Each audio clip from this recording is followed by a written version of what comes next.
checkers and pleasers alike. Welcome to our show, Checkpoint, the show where we discuss and discern the current events of our most recent episodes of Check Please.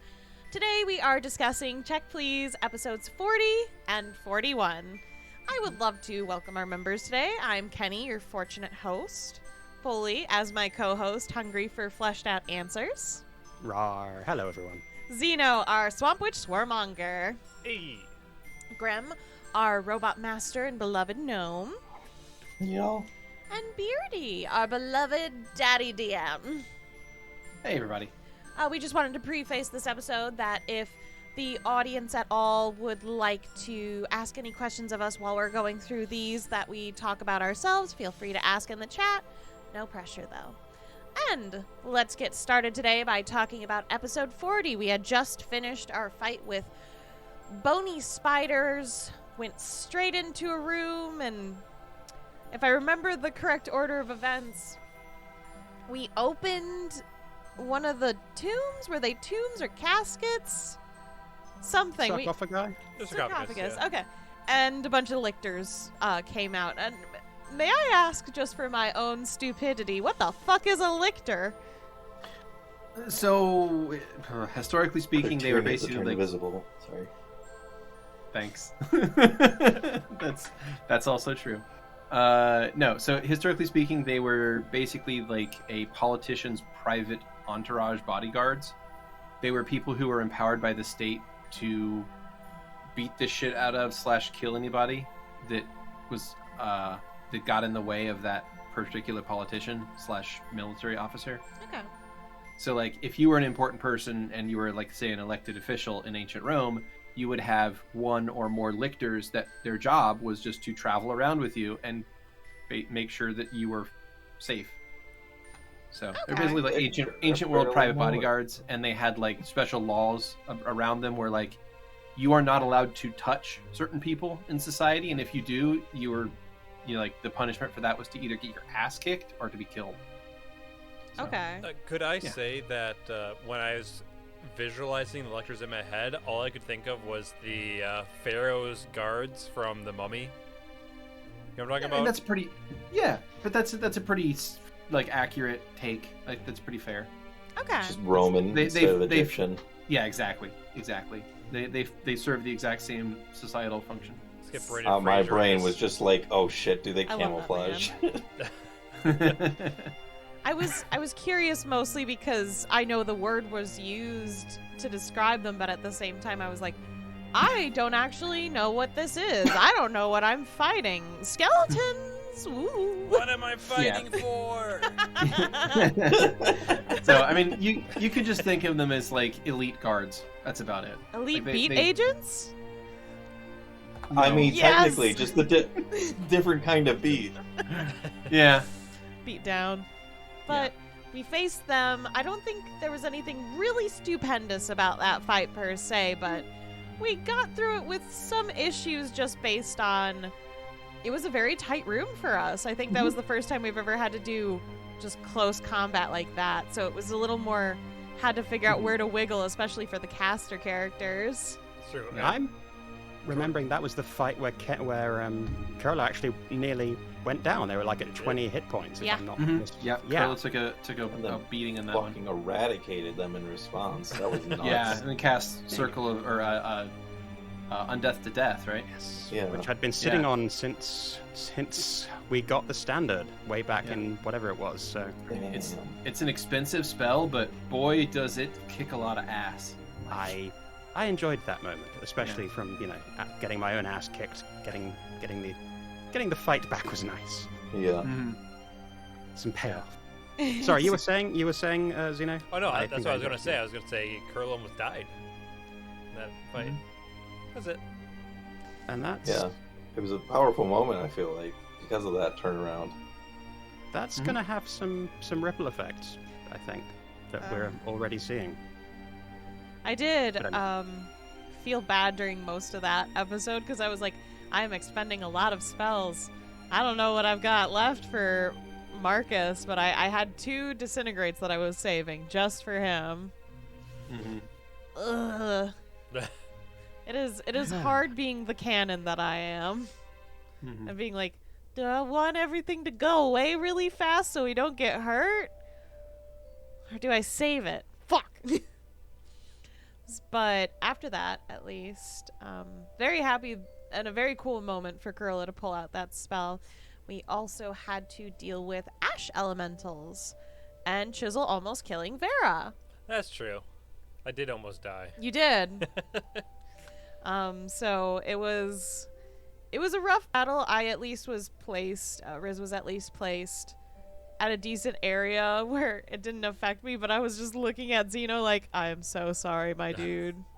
That was really funny. Well, I thought it was funny because literally the last checkpoint we talked about that exact Yeah, thing. how he does this.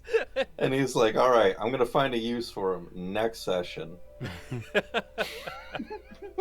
Sure, blame it on Chisel. Anyways, Guys, isn't he such a useful tank? Everybody's AC just went down by 4.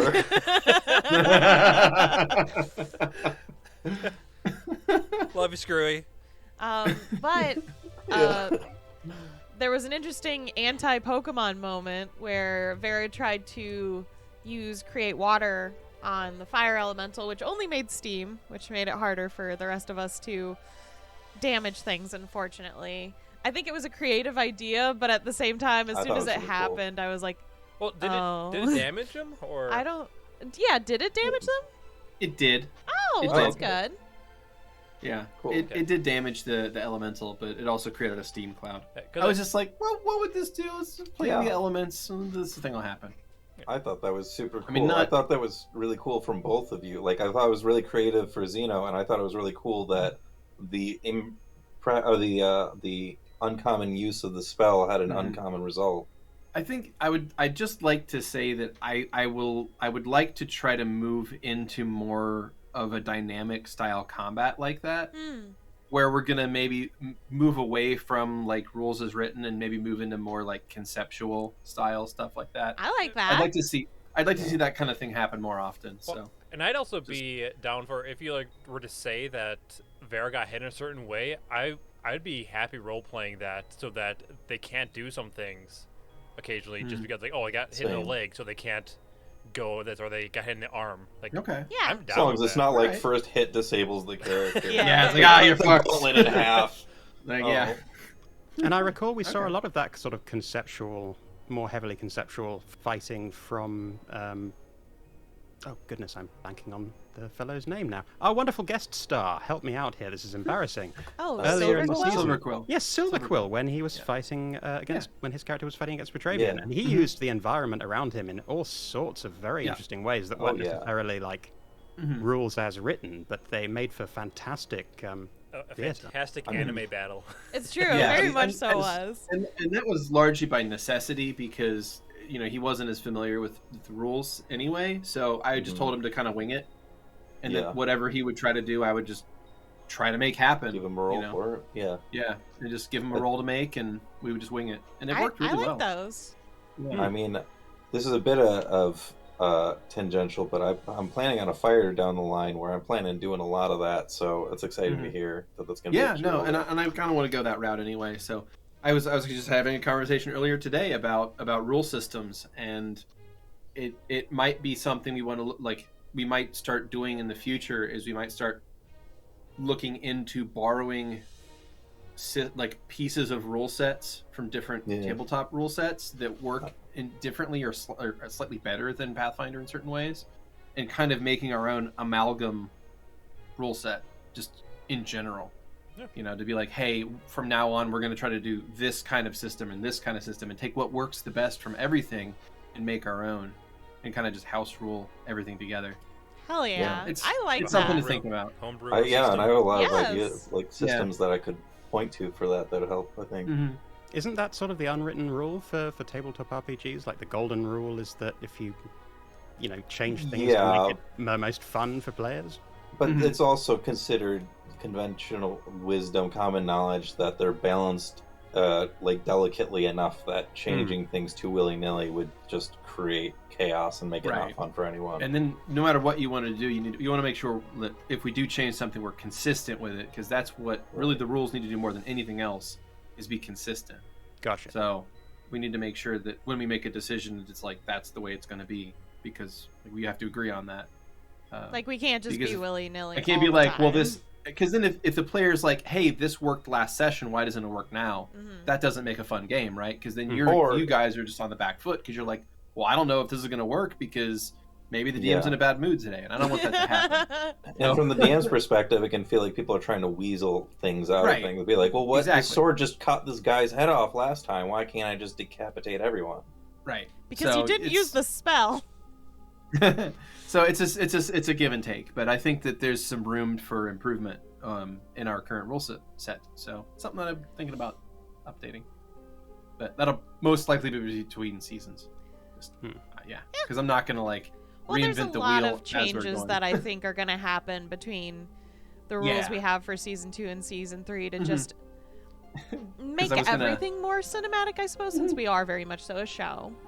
Yeah, because I convert systems like at 16th level when the game's nice and simple. Yeah, exactly. So one thing I wanted to do was, I think I might have already mentioned this one, is that for season 3 and beyond, if it works in 3, I'll keep doing it. But I wanted to put in that basically the Wildermyth wound death system, because I think that was actually kind of a brilliant idea. Yeah, I think that's really brilliant as well. Could you just I've actually started already using that in my other games. Could you explain it for Foaly? So the Wildermyth system... This is for the audience. I know you've explained it to me, but in case anyone in the audience doesn't fair point. So that system is that if your character ever suffers wounds that would kill your character, you're given an option to either, instead of dying, you can either take a permanent injury and then survive. Like basically something story element happens, like, oh, he got slashed across the face, now he's missing an eye and he's out for the rest of the fight. And then after the fight, you can kind of, we'll pat you on the butt and you're back up, but now you're missing an eye. And then the other option is, if you take considerable bad damage, you can be like, well, my character is going to die, but in the act of dying is going to do something heroic, where it's like, oh, in my my last breath, I stab at the villain and get a free critical hit in or something like that. But the downside is your character's dead. So rather than just killing the character and kind of what would be like an almost anticlimactic, oh, boom, your character died, goodbye. Now it's in this epic moment, your character strikes out and is killed, but does something epic and maybe saves the day.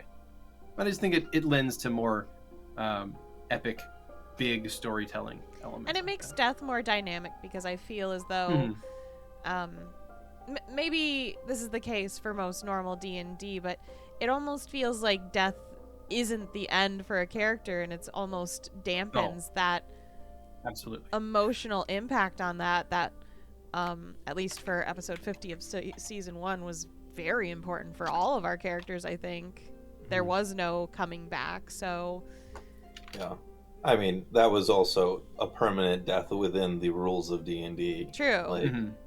Yeah, us being higher level wouldn't have saved Marcus. Yeah, because that was a whole thing. Watch season 1 if you want the full explanation. Dear viewer, please watch season 1. It's very rough in the beginning, but goddamn do I love it. We get there. And it also empowers the players too. I mean, if one bad roll of the dice and your character is dead, that can feel like very much throwing you out of the game. But having being then presented with a choice, well, but it's still supposed to be satisfying and fun on some level. So it doesn't completely discount the agency of the player. I like that. Yes, agreed. It lets them make the choice, and yes, there will be consequences. But either way, but it doesn't kind of take away all their choice in that matter. I've had my first ever character death in the past year in a different campaign, but it did kind of kill the campaign for me, because we were slightly over halfway through.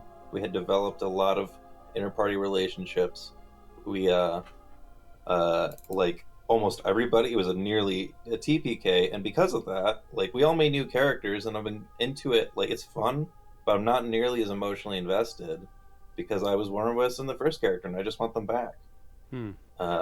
So having that option. And then there are other times where a dramatic death, it's I'm fine with this character dying. Either they're a bastard and they deserve it, or it'd just be great and dramatic, or it'd be perfectly timed, or whatever. Maybe you're being, if it's there are definitely times with characters who I really like that I would let go of them, because it's this seems like a reasonable place for them to die. If we were running this rule and I were in Petra's shoes when he was fighting his brother in the arena, being killed off there, I think would absolutely be appropriate. I probably would go for that, even if I really wanted to play Petra.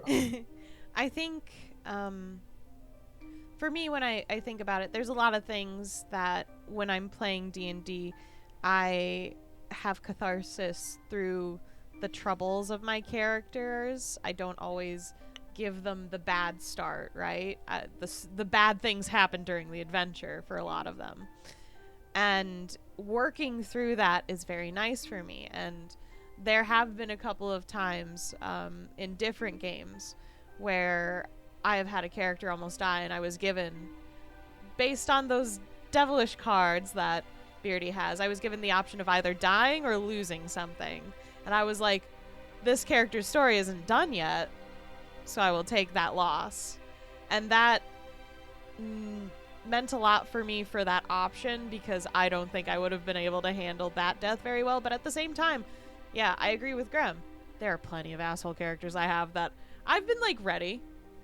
I'm ready to accept Riz's death if it happens, even. I'm like, sure, the mystery might not get solved, but I am fully okay with them dying, because if they do something just right anyways for that death, then yeah, that's satisfying to me. Whereas I don't think that soul could have, dying at any point in the story could have possibly made that work. That would have just been awful. But I knew when their story ended. I knew very early. I was like, it's done before the end of everyone else's. I know this. It ends here, period. So it was a different kind of ending for them. And there was still a choice in the matter, even still. But all of it, I still feel very satisfied with how it happened. And I think in that choice, I think we're slowly learning from our own that I think for Season 3 it will be very good. It's also in Season 3 going to be quite interesting, given that death will be much more of a permanent thing, whereas right now with our characters at the levels that they are, death is not necessarily as impactful a force as it would be for like a level 3 character, because, you know, we have resurrection spells, we have resources at our disposal, whereas Season 3, Season 4, death is probably just going to be death. So it can't without be... some special predicaments. Yeah. And in the early parts of those campaigns, for sure. I think that once you get to a certain point in levels and power, then those things are going to become a little more wiggled. But then there are also more dangers at high level, so death becomes almost more common at high level as a means to sort of drain resources from the party. It's kind of a weird way that they do that, but you know what? I mean, party comp is a factor as well. Yeah, I mean that's true. I think party comp in Season 3 is going to be a lot different than Season 2, and I think that's going to lend itself to making combat a little more on edge most of the time. Yeah, I mean, which I'm pretty happy about. I understand it's going to be very action oriented as far as combat goes. We have a lot of people who do a lot of damage, and then the people who don't do damage do make people do more damage. Well, speaking of characters nearly dying, Xeno, did you have anything you wanted to add about Vera? I mean, I'm curious, would you have been satisfied with Vera dying in that moment? No. Okay, I was going to say, because we're just getting to the potential tipping point of maybe more backstory being revealed, so... Vera's death would be more accurate to have it in a time where she's doing something specifically for the Hive. Like, if she gives her life for the Hive, that's fantastic. Like, that's what she's happy doing. But not just going to a random dungeon. Yeah, right. Dungeon deaths are the worst. And it's like, there gotta be a possibility, or at least like this wound thing, you know, there's gotta be a consequence, because if there's no stakes, then it feels like it's already done with. But, yeah, it's the worst to die. The aforementioned character death that I had, that was part of it, was just a trap that let loose a bunch of monsters, and it had nothing to do with anybody's arcs. Everyone just died because of a random misstep, and it was dumb. And yeah, that was the worst. There are, meaningful deaths that serve the storyline. There are meaningless deaths that serve the storyline, and then there are just meaningless deaths. And exactly, yes. Yeah, avoiding the last category is, I guess, the real trick. Yeah. I mean, maybe not story-wise, but maybe depending on person to person, Marcus's might have been meaningless. Meaningful, meaningless. Yeah, in the outcome. Oh Yeah, yeah, I mean, I think- absolutely. Well, Yeah, it was looking at it. Go ahead. Sorry, Sorry. go ahead. No, I was going to agree that it was sort of meaningless, and that made it meaningful in that it didn't have to play out the way it did. But Mhm. the fact that it did is just makes for really fascinating storytelling. Yeah, I think it makes it all the more tragic, Yes. which I think is powerful, and I think that's probably why that's one of my favorite episodes from season 1. It's my favorite. Unless we count some yes pleases. But I was able to throw out my first 8th level spell, so that was very fun. I got to use Storm Bolts for that fight, which is way stronger than I thought it was, actually, when I first picked it. A shitload of damage. That's a lot of damage. That's a lot of damage. And I was like, oh, that's more dice than I thought. Because, of course, numbers don't mean anything when I first read them. I'm just like, yep, those are numbers on a page. I never did the math in my head of how much damage that could possibly equate for. And then doing it and being like, oh, this is great because I don't have to, like, aim for my friends. It's just in this amount of space. This is perfect for multi-enemy damage. Beautiful spell. Highly recommend. For the few spells that I'm able to access as Riz, that was a fun one. It's always surprising what Riz chooses to bust out. I'm always delighted by not just the descriptions that you use, but just the variety that you have. And same with Xeno. Same with Vera. I never quite know what to expect. But you always bust out something interesting. Thank you. It's very fun. But after that combat and having Chisel almost be the death of Vera, we took off Hummel's little talking hat and put it on that boy. And we got to hear Chisel talk for the very first time and find out Petravian's been abusing him. Oh man, that was so good. It was so the fun. suplex finally came to light. I know. I had like a 50-50 guess on Chisel's personality being either like disgruntled dad kind of personality, or what he ended up being, which was an elk. Just, like, I haven't spoken before. I don't have a personality in the way you think of one kind of personality.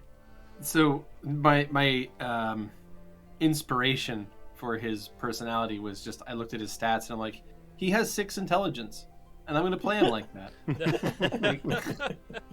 Like, he's just very, very matter of fact and very straightforward because he's too stupid to do anything else. I just like the, I sees it, I eats it. Yeah. See a flower, I eat a flower. I got a sense of like Eeyore melancholy from him. I mean, yeah, that too. Yeah.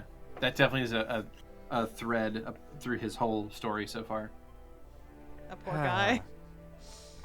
But I mean, now Petravian is aware of this, and perhaps their relationship can take a turn for the more positive. That seemed to be Petravian's takeaway from it. Oh, no, what Petravian took away is that he's gonna build his own goddamn garden so that that elk stops eating my flowers. That elk is going to eat any flowers he damn well pleases. I'm gonna eat any elk I goddamn well please. This is gonna There happen. you go. Oh Do it. dear. Just wait till his son comes of age, and then Petra will never know the difference. Yeah. Just Chisel eat too. one right in front of the other. This As a is your power move. dad. That's not exactly what I was inferring, but I guess sure. No, if Vera really this is wants what to I'm make a thinking. point. Yeah. You have to choose which one are we eating.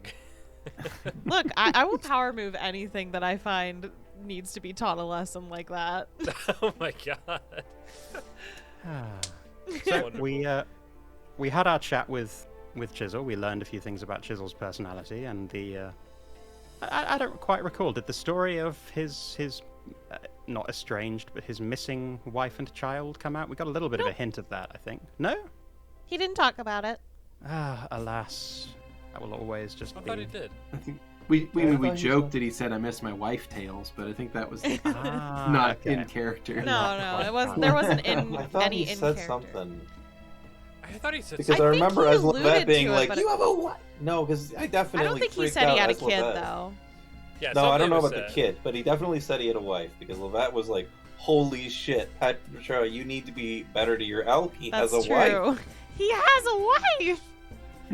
Yeah, I They feel like got Lavette saying married. that makes the most sense, too. Chisel has the best backstory of all of us, I think. Yeah, it's many I mean, pages compared long. to Riz, yeah. You say that. Yeah, I like Riz's backstory. Amnesia. I had a horse.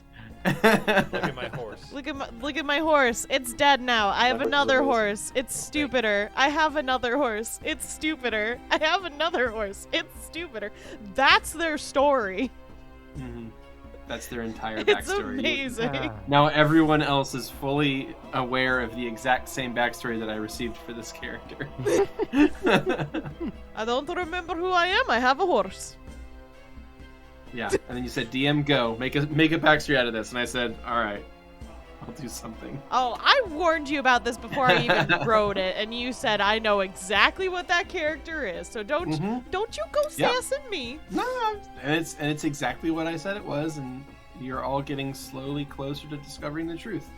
And I'm really excited for the day that you all figure out the backstory. I behind was the horse Riz. all along. Yeah, you did it. Yeah. The reveal of the horses has been a fun, stupid, slow burn for me. It's been on my wiki page for Riz for a while, though, I think. Skrewy, that is better than Marcus's backstory. To answer your question, Skrewy asked, "Is that better or worse than Marcus's backstory?" And it's better. I wrote because something. I got nothing for Marcus. Literally nothing. Now, a few He episodes wears ago, Jackie Chan pajamas. That's his backstory. Yeah. and he has a sling staff that doesn't do jack. Yeah. There's something just so wonderful about when everyone was getting like silver applied to their weapons, and Mhm. Marcus just buys these like little chunks of silver to sling at people. Mm-hmm. Something about that always cracked me up. It's like, oh, how wonderful. Now, Beardy, you mentioned a few episodes ago, actually, we were kind of joking about who the big bad of the season would turn out to be, and you had said something to the effect of, ask about this in a few episodes' time, and it's been a few episodes' time. Was there anything that we missed, or is the So who do reveal... you think the big bad is? We I are. think I was joking about it turning out to be Yeah, I mean, Riz, frankly, but I'm a lot starting of to names think- got thrown around. Mm-hmm. Is it Yeah, me? for- Am I I'm the starting to bad guy? wonder. I'm starting to think that. I've been I'm starting to traveling. wonder if sleep Riz's ages. whole like vision about the world will be destroyed if I don't go with you guys got lost in translation was actually if I do go with you guys. Well, Beardy is staying mum on that one, so I guess we will find out more. No, I mean, I don't know. I appreciate that you guys are like looking for the hidden truth here, It's but the it might be a horse. little. It might be a little more straightforward than that. I mean, otherwise it's Marcus the betrayer, right? Like I certainly do love that we have we just go to a place, make things worse, and then we just leave, pat ourselves in the back. Good job. Let's go to the next place. Yeah, like, oh, all right, we've let this ancient evil out into the world. I'm sure Again. that'll we, be didn't, fine. we didn't let him out. He let himself out after we let a book No, out. we let him out. Unrelated. Unrelated. I mean, we Coincidence. didn't let him out by going into the dungeon. We let him out earlier when we gave the A little book of the both. banner. You also opened the god seals that he needed opened. Oh, okay. Nice. So yeah, Whoops. Nice. I don't know. But we'll that. get to well- that. you don't know Well, that. you know what? We were right, Kenny. High five. You know, we expected that going in. Yeah. Look. This is what happens when you're level 16 in a campaign. You know, you do some things, you cause a cataclysm here and there. You fix the world. I It's guess fine. we got the apocalypse spell, so technically the goal Yeah. that we actually are going for, we got a part Yeah, exactly. of it. You guys got the apocalypse spell. You scrolled it down. You're like, okay, I don't know how to read this, but I got it. Or So how it's. take- I'm like, good. We can make more nukes. That always solves the problem Exactly. of there being Hey, too much destruction. mutual assured destruction. You get yeah, the I got Deadlands nukes, will you got listen to nukes. that. In fact, we got that spell in episode 40, if I'm not misremembering, but that's not on our list of talking Yeah, that points. was in 40. Yeah, you guys Yeah, got the yeah. spell. Oh, But Yep. we'll Like, I can't remember everything. we'll get to that. We're still going room by room. That was right after the That actual. It was was- after yeah. yeah. So we're actually Yeah, to that actually. point Cool. because it was just before the golem. so yeah, apocalypse spell. Yeah. And Yeah. Yeah, I I'm guess scared. I'm terrified. or something like that. You rolled like redonkulously high. Was that a nat 20 on that check, Kenny? What did you roll for your? I rolled a 4. I didn't get it for the apocalypse spell. No, okay. nobody got it. I Well, no, would no one got have. it. I just Normally, I think if I had rolled my normal fucking 14 to 16 range. I'm sorry, I was sitting next to you.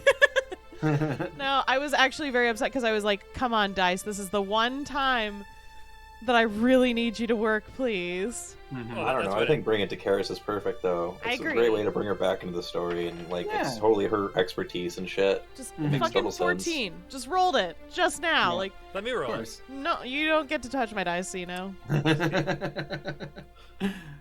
But yeah, it does give us a nice excuse to bring Karis back in the story because I think we all, at least I miss Karis a little bit. So, I miss know, Karis. You we'll bring miss that back. Karis? What? No, impossible. No, I'm very happy to get to see her again, even though that means that.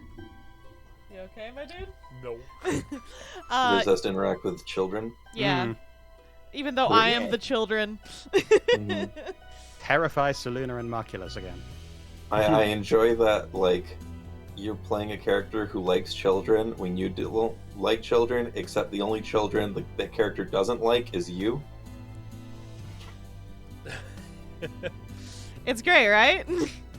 There's so much meta shit happening right now. There's a lot of weird mental gymnastics going on in this. Ah, it's great. But I do enjoy being able to play the twins. I do enjoy it. I do enjoy it very much. So, it's fun being able to have them. Also, Beardy, I hope you appreciate the, like, eventual BBEG plot device that I'm handing you with this obsession log. Having Mhm. every evil thing imaginable live in it. Oh yeah, like it's that is like there is a high possibility that Lavette's obsession log is going to be a MacGuffin of a future campaign Yeah. because it has so much nasty shit in it that can doom the world. It scares Yeah. the That- shit out of me. love Someone's it. gonna find it and they're gonna use it to like destroy part of the planet. Like, she'll try and hide it, so there would be, like, a quest to get it, but, you know, yeah, I'm loving that. Yeah, you're making the next bad artifact. Yeah, it's great. It's gonna become a sentient book. I'm like 100% sure of that by now. Maybe that will be Lavette will be the book. Oh, there you go. I feel like if that were the case, then she would just turn the book into a robot. Robot book. But Send it a yeah, Kindle. we got the spell finally, and now we just need the other part from Kintao after we figure out what this one does with Karis, which I imagine was Big Splody Owie. But that's my assumption of what the spell is. Beardy, what the fuck is that? Logical Organization Gadget. Acronym. LOG. For the name of the robot. Oh, like get it. the Sorry. fuck out of here. Well, good night, folks. We're done. Sorry, Dang. what was your question? I was thinking about robots. No, I was just saying my assumption of what Apocalypse is Big Splody Owie spell. Well, I mean, I assume it's necromantic based, seeing as how he's a necromancer. Well, we'll find out with Karis. Yeah, Karis will explain it better. But right after that, we got to deal with a magical teal room that eventually had a golem popping up on us. I tried to scare Petravian, it didn't work. You tried to scare Petravian? Yeah, I tried screaming to scare him, and he didn't even react.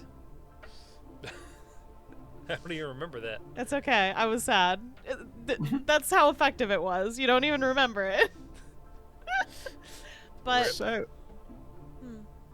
I was just going to say, from a mechanics perspective, Beardy, can you kind of talk a little bit about that room and how the golem functioned and how the light functioned? Yeah. So iron golems are kind of interesting. And most constructs have kind of interesting combat mechanics in Pathfinder and D&D. In this particular case, I wanted to kind of separate the golem mechanics into two parts, into ones that were intrinsic into the being itself, and then ones that were intrinsic of the field, the spell on the room. So by dispelling that, it actually removed some of the golem's protective traits and made it much easier to kill. So basically I split about half of its combat stats between the effect and the actual creature itself. So it was basically giving it another weakness Okay. for y'all to exploit. And that light could only be dispelled for sort of one round at a time? Couple rounds at a time, yeah. Couple of rounds yeah, at a time. the dispel magic and an effect like that suppresses it for like a D4 rounds. Gotcha. Yeah. Well, it made for a really interesting combat session and not like anything that we'd faced before. Yeah, so I was trying to be a little bit different with it. Give you guys a different kind of combat. Because if I just give you all the same style combat where it's like, all right, here's a big monster. Okay, here's a big monster. Okay, here's a big monster. It kind of gets samey. You want to have like environmental aspects. You want to have hazards, difficult terrain, things like that to kind of throwing a spice it little up a puzzle little in is always fun. Yeah. So one of these times I was so excited in about water. the Iron Golem as soon as I saw it, because I was like, robot punch fight. Yeah. And I do like to think that Lavette does have this elitism about like automatons over golems, because golems are so insanely. I mean, it comes from me like going, oh yeah, I'll use the rules for making golems to make robots, and then seeing how ridiculously expensive they are, and being like, no, not worth it. They're ridiculously expensive and not worth the money. No, because Like, if they they're get not- hurt, they don't heal, and they can just Yeah. die, and Yeah. then you lost all that money. You're so much better off raising skeletons. Yeah. Like skeletons Or are so building much more robots. efficient. Holy shit! Like that's the way to go. Also, Just recycling. skeletons. Yeah, you're cleaning up the waste of society. Exactly. But I still exist. We can Still fix need it. to. That's right. We still can need to build the fix it. Necroborgs. Maybe we'll talk to Karis about that when we see her. Maybe it's time. Is it time? It's for the Necroborg It is army. time. Yes. All right, that'll be fun. That's how we end the season. We just make an army of those fucks. But Alright. What could During possibly this- go wrong? during this combat, Curly was able to whip out a magical mass heal, which that's pretty high powered. It was impressive. Thank That you. was fantastic. I was stoked to use that. That's I think that's a 9th level spell, but Life Oracles get it at Get 8th. it early. So it's the first time I used an 8th level spell. It's a 9th level spell for everyone else. It does a hell of a lot of healing energy, and with my feat, it basically gives you all a shit ton of temporary hit points too. Mm-hmm. Yeah, which So is so nice. cool. Yeah. So Yeah. easily the strongest spell that has ever been cast by the party. So Yeah, I didn't realize Seriously. that we were at 8th even though. Holy crap. yep, we're getting there. That's crazy. I'm so So- close. I'm so excited. Oh, I am so much more excited to level up, I think, than I was with Soul, because I'm like, oh, I know what spells I have at my arsenal, because I actually had to plan that out before I even started Riz. Like, I've made the options, and knowing them, I'm like, eh. Yeah. But busting that out was kind of like just a mark of how petrified I was by the encounter, by this fucking golem, and Oh yeah. also how close a couple of us had come to death at that point. I trust you, Beardy, when you're balancing these fights out, but I'm like, okay, yeah, this is actually legitimately frightening me. I want to buff the hell out of us as fast as possible, otherwise... It also really worked out because you guys did the exact thing you should have done against an iron golem, and I don't even think you realized it. For lightning. But the exact- Electricity. Yeah, the elements you were whipping out were exactly the ones you needed to do. So it And we worked didn't out. hit him with any fire before we knew that would heal him. So he just was screwed the whole time. He was slowed, and at that point, he was an easy beat. You know, it was an easy win for the party once he had slow affected on him. Yeah. I've got to admit, I'm scared to even say this out loud, but when I heard what that DR was, I took it as a challenge. It's like, oh, DR15? Alright. Yeah, alright, gonna have to double that then with every punch. Yeah, we can switch that around. Power attack. Do 30 damage a hit. It's fine. It's nuts. Well, something quite interesting happened in that battle as well. You talking about taking it as a challenge and busting out new techniques. Lavette. Oh my god. Well, you explain, Grem. It is the most useless feature that summoners may ever get, other than maybe the shared senses, because like not only is it really expensive action economy wise, but I only get once per round, or one round per level per day. So like, it's not even something I can't just ride around in them all the time. But when we started this campaign and I went through all the classes trying to figure out what like could flavor as like a clockwork type character the best, and I realized it was summoner, and I'm looking through that. I saw that skill and I was like, oh my god, I get a mech. I get to pilot a giant robot. He's got to be giant by then, so I can pilot a giant robot. And I like my other main game other than D&D is a mecha RPG, and so I thought it would be kind of old news for me, but I was so hyped. I was having such a hard time not just all the time. I'm glad you were able to bust that out, but yeah, it seems like a rough spell to like put yourself in, unfortunately, like mechanics wise. It's okay. I mean, like I was saying in game, I think that's like there are a lot of fights we've had where I've finished all my buffs. I don't want to burn more spell slots because we might have more fights, but I don't want to stand there and do nothing either. So it's a great option in those situations. But it did get kind of like there were a bunch of times where I would get stuff that would make me tougher, especially when I got the oscillating phase generator. One of the first things that popped in my head was like, oh, well, that ability is more or less officially useless now because this is way more powerful as a defensive ability than that would be. But it's still fucking great. And the fact that, jumping ahead a bit, but the fact that Archie is not bothered by it makes me happy that I can do it more. I was going to say it did lead to some really interesting and lovely character moments between Archie and Lavette, sort of talking about consent, but also what was the description, Beardy? That it was like a heartbeat. Like a heartbeat. Yeah, he said he understands now what it must be like to have a heart, which was just that was lovely. Yeah, he's a good boy. But Keni, you look like you had something to say on that. I have worries. I'm just gonna keep them to myself until more things develop. Really?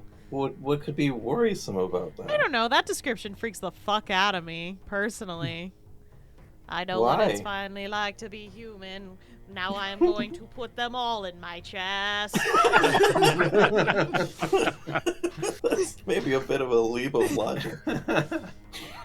Wow, that had not even occurred to me. I wouldn't be quite as surprised if he did ask other people if they want to hop in periodically.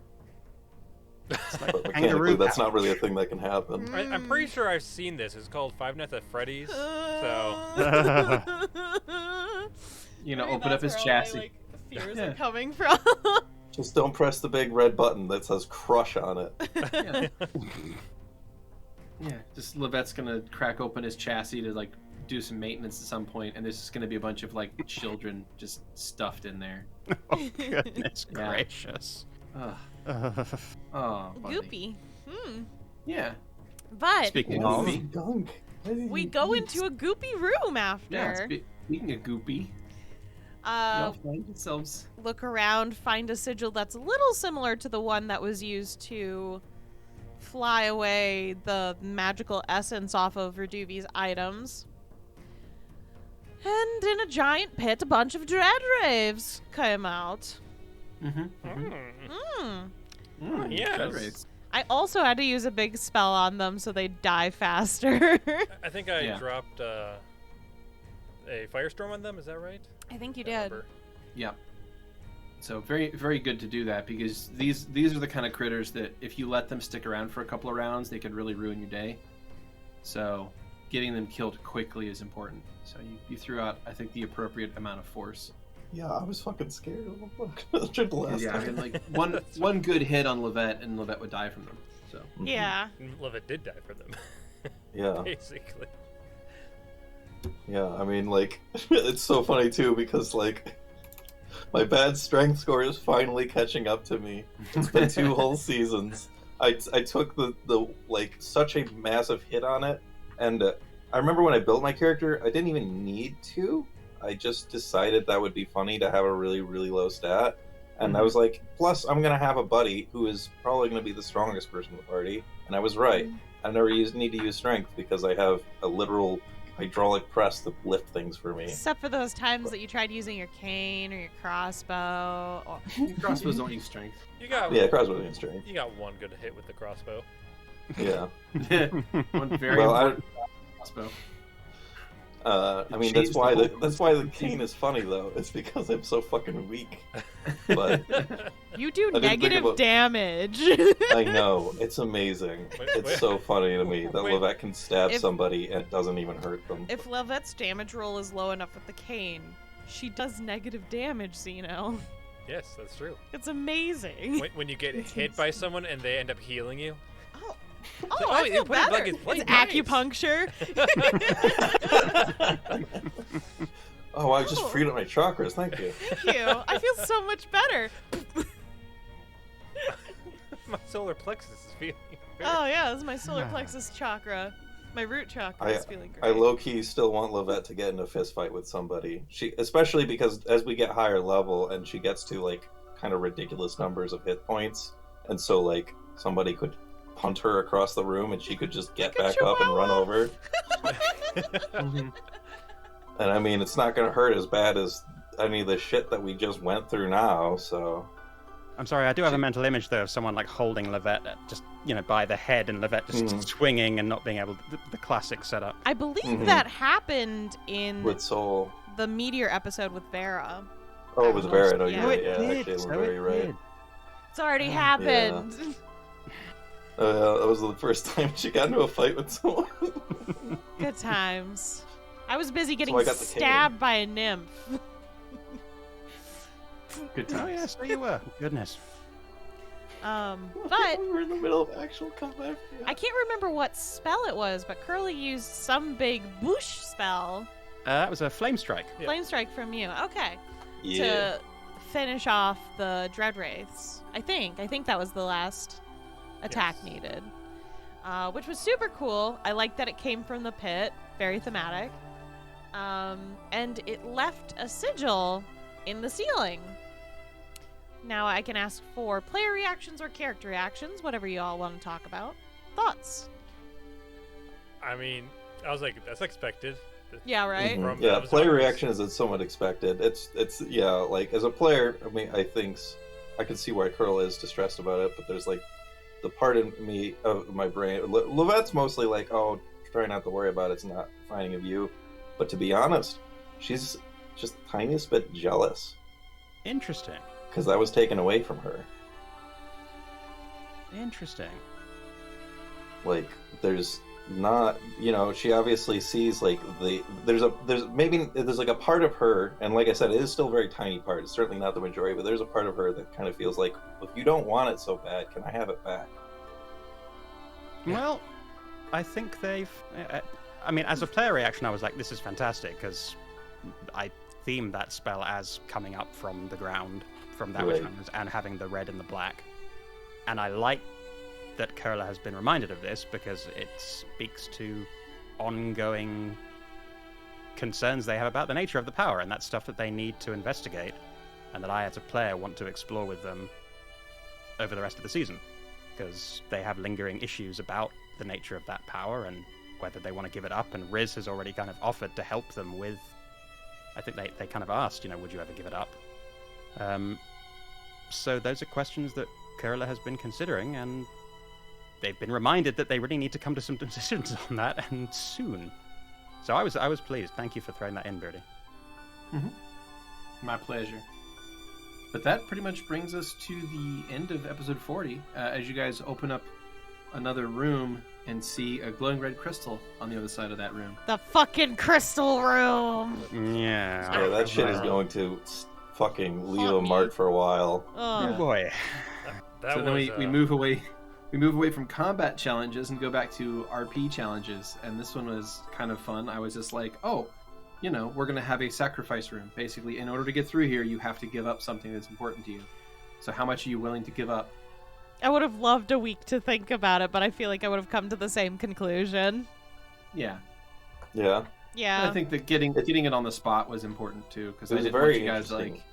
If you had a week to think about it, I feel like you could have all come up with like really like good answers that would be just bad enough that I would accept it, but would ultimately not really bother you too much. And I wanted it to be something that Right. was more like in the moment, because it's how much time your characters would have had to think about it too. Right. So should we say what everyone was like planning on for if things didn't work and stuff? Yeah, I was really curious to what kind of things people would choose. Like going through, listening to them, and going through my head of like, well, they could give up this, they could give up this. I don't know what's important to whom, but I know what things would qualify for the crystal. Because for Vera, so the first thing I eventually went up for was the abdomen, the Vespid form abdomen, which actually hurt more than I expected because of the like lessening of the connection. Because like, oh no, but otherwise like I don't use it that much, and technically the form would look better without it. But if that didn't work, I would have given up the Eye of the Protector. And if that didn't work, it would have been a memory of one of Vera's parents. Ooh. Nice. Which I didn't want to do because I want that information for my backstory stuff. Yeah. Who's going next on this? Should I go next? Please. Sure. Go ahead. Well, so yeah, giving up the leg was really easy. I do feel kind of like I got out easy because I part of me, like, when I got the new leg regenerated, it's like, yes, my character would absolutely take this, but I did kind of like having a cool, like, being cyborg. So I was like, oh shit, I've got an excuse to go back to having a robot leg. And I thought that, like, I think I might have mentioned last night, I had a feeling that It'd be permanent. they'd be permanent, that would not, like, we couldn't regenerate over it or anything. Mhm. And I was like, well, but I'm sure that, like, a magical permanency prevention isn't going to prevent her from creating new material and adding it to her body. It's not technically a leg as far as, like, the gods are concerned. So I figured that it was an acceptable loophole. I just imagined that that's not the case, and they're like, "Oh, you can't have that." And then you're like, "Okay, fine." And you get a crutch, and then the crutch vanishes. It's like, "Oh, Right, goddamn I know. Your sword cane's gone. You can't walk. But I you mean, can only Archie's fly. thing that he gave up was so much more expensive God. that it didn't really. I am surprised that was the first thing Archie just went for. He's like, That's what I'm getting. Well, I mean, yeah, it was like, I think the idea was like he had a list of like 1 to maybe 2 things that were important to him, and that was on that list.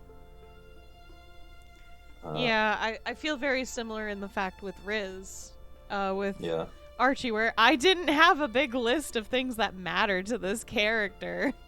So, Right, like, I don't know what mattered to Riz, but I had a bunch of things that came to my mind that I thought would have been interesting. Like, the connection with any individual god would have been They a wouldn't big give that thing up. for Riz. Yeah, I know. That's kind of what I thought. that's the sad part, right? Like, Now, if it was a connection to a character, Yeah, that was the next thought, was something like that. I don't know if that would have been enough. And then obviously the money was another one. yeah, I thought that you just lose all your money. Yeah, I mean, again, they would have done that if they weren't like, I have a use for this currently. So And I here's the need thing. Here's what I gotta wonder. If they did give up all their money, I mean, presuming that our guess is correct to begin with, but like, even like knowing now that it was somewhat illusory, I wonder if that would have broken the curse because the intention was real. Maybe. Or maybe it was I couldn't give up anything else that was important. So it's a hard one. I don't know if that would have affected Riz or not. Yeah. Any insights, Beardy? No, I'll leave that one unknown. The tragedy of that moment for me was the fact that Riz couldn't then recall how important those memories had been to them. That just... That's always the thing with, because it's a pretty like common thing where people like will lose a memory or something in D&D, and it's always so tragic because it's like you can't roleplay it because you don't know it. You just don't. Right. It just, there's a little bit of a spark is just gone from that person. That's It A also little made bit me of what think brought them joy is just missing now, and they don't even Or realize was it. joy. Yeah, I guess we were going down lists of possible backup things, and I just got into Archie. But one of the things on my list was Lavette's traumatic memories with season 1. That it was like, they're not good, but they are important. And I thought about that one actually as being like the first thing to put up, and I was like, I don't know if I could play the character. I don't know if I could conceive how different she would be that quickly to even roleplay that. But I mean, after that, I was thinking her memories of her mom, or her, or her simulacrum. Although I don't know that those I think those probably would have been insufficient after seeing what else was. And then, like, if nothing else worked, then the obsession log. I was kind of hoping that someone would have done something similar to that and given up like traumatic memories, so they would have had to roleplay their character as being like much happier and more well-adjusted. Yeah. Because that way, when these were returned, they would have had full recollection of that time between when they didn't have those memories, and they could have like seen just in stark contrast how destroyed they have become by their journey. I almost regret that I didn't do that then, because that would have been so intense. Well, I assumed that I wouldn't be able to do it because it's like a good thing you'd think to get rid of a tragic memory. So I was like, oh, that won't I work. mean, they just said important. Yeah, Like- it's important.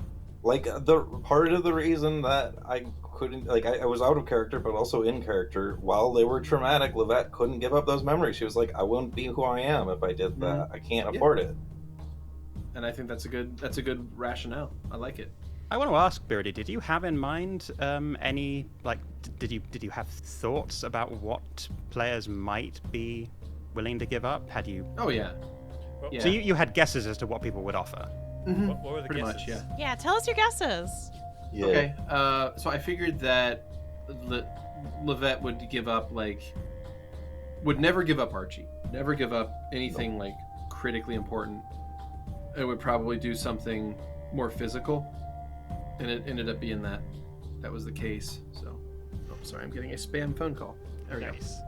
go. I would figure it would be something more physical, so I kind of assumed that would be just the way that Lavette would go with that, and I was like, that's fine, I'll just make it really painful. Whatever. Yeah. I figured Petravian would give up a magic item they didn't use anymore. Which was correct. Which is what he It's did. true. Although he played that moment beautifully, I thought. Well, yeah, no. Skrewy loves that item. Yeah, Yeah. I mean, and it was a very important item to him, which is why it mattered. It was his last physical attachment he had to his father, and he really, in not just his father, but his whole old life. Like that's the last thing he had that tied him to his original family that he remembers.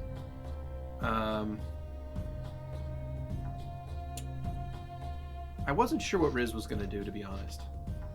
I figured they could have given up. They would have never given up their connection to the gods. That's just too core to the character. So I figured it would have probably had to do something with the horse.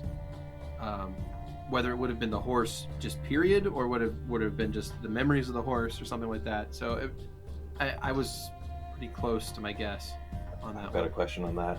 If they gave up the horse, would they immediately start talking in gibberish? Yes. Interesting. Yes, they would have. Okay, I was like, either they start talking gibberish immediately, or it breaks the curse, and they don't have to worry about that shit because it wasn't real to begin with.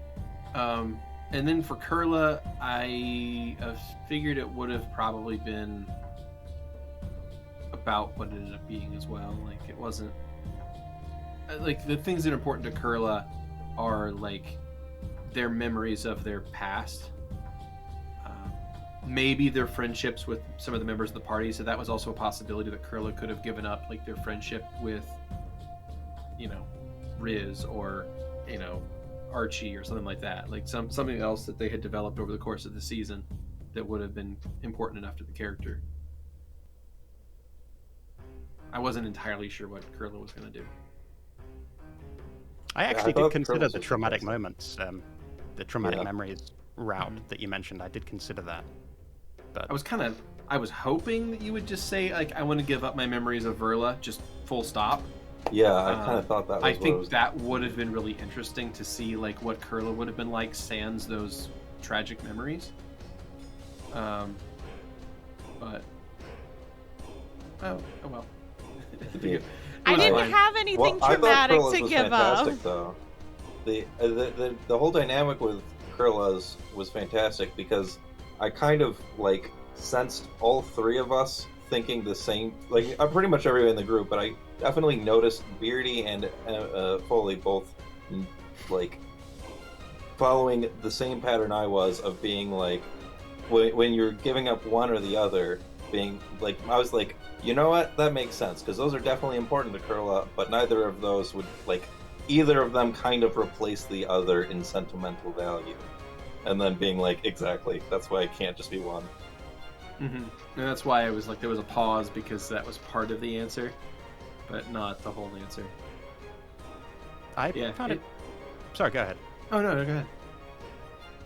It was interesting deciding in that moment which one Kurla would offer first between the two, having realized that it had to be one or the other before realizing that it had to be both.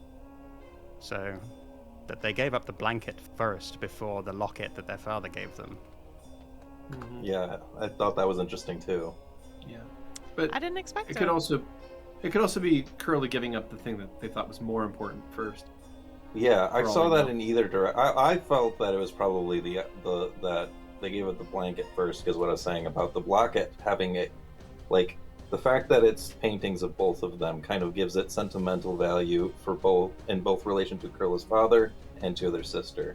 So it was like, obviously you can't replace something that holds sentimental value, but sometimes you lose shit and you just attach that sentiment to something else.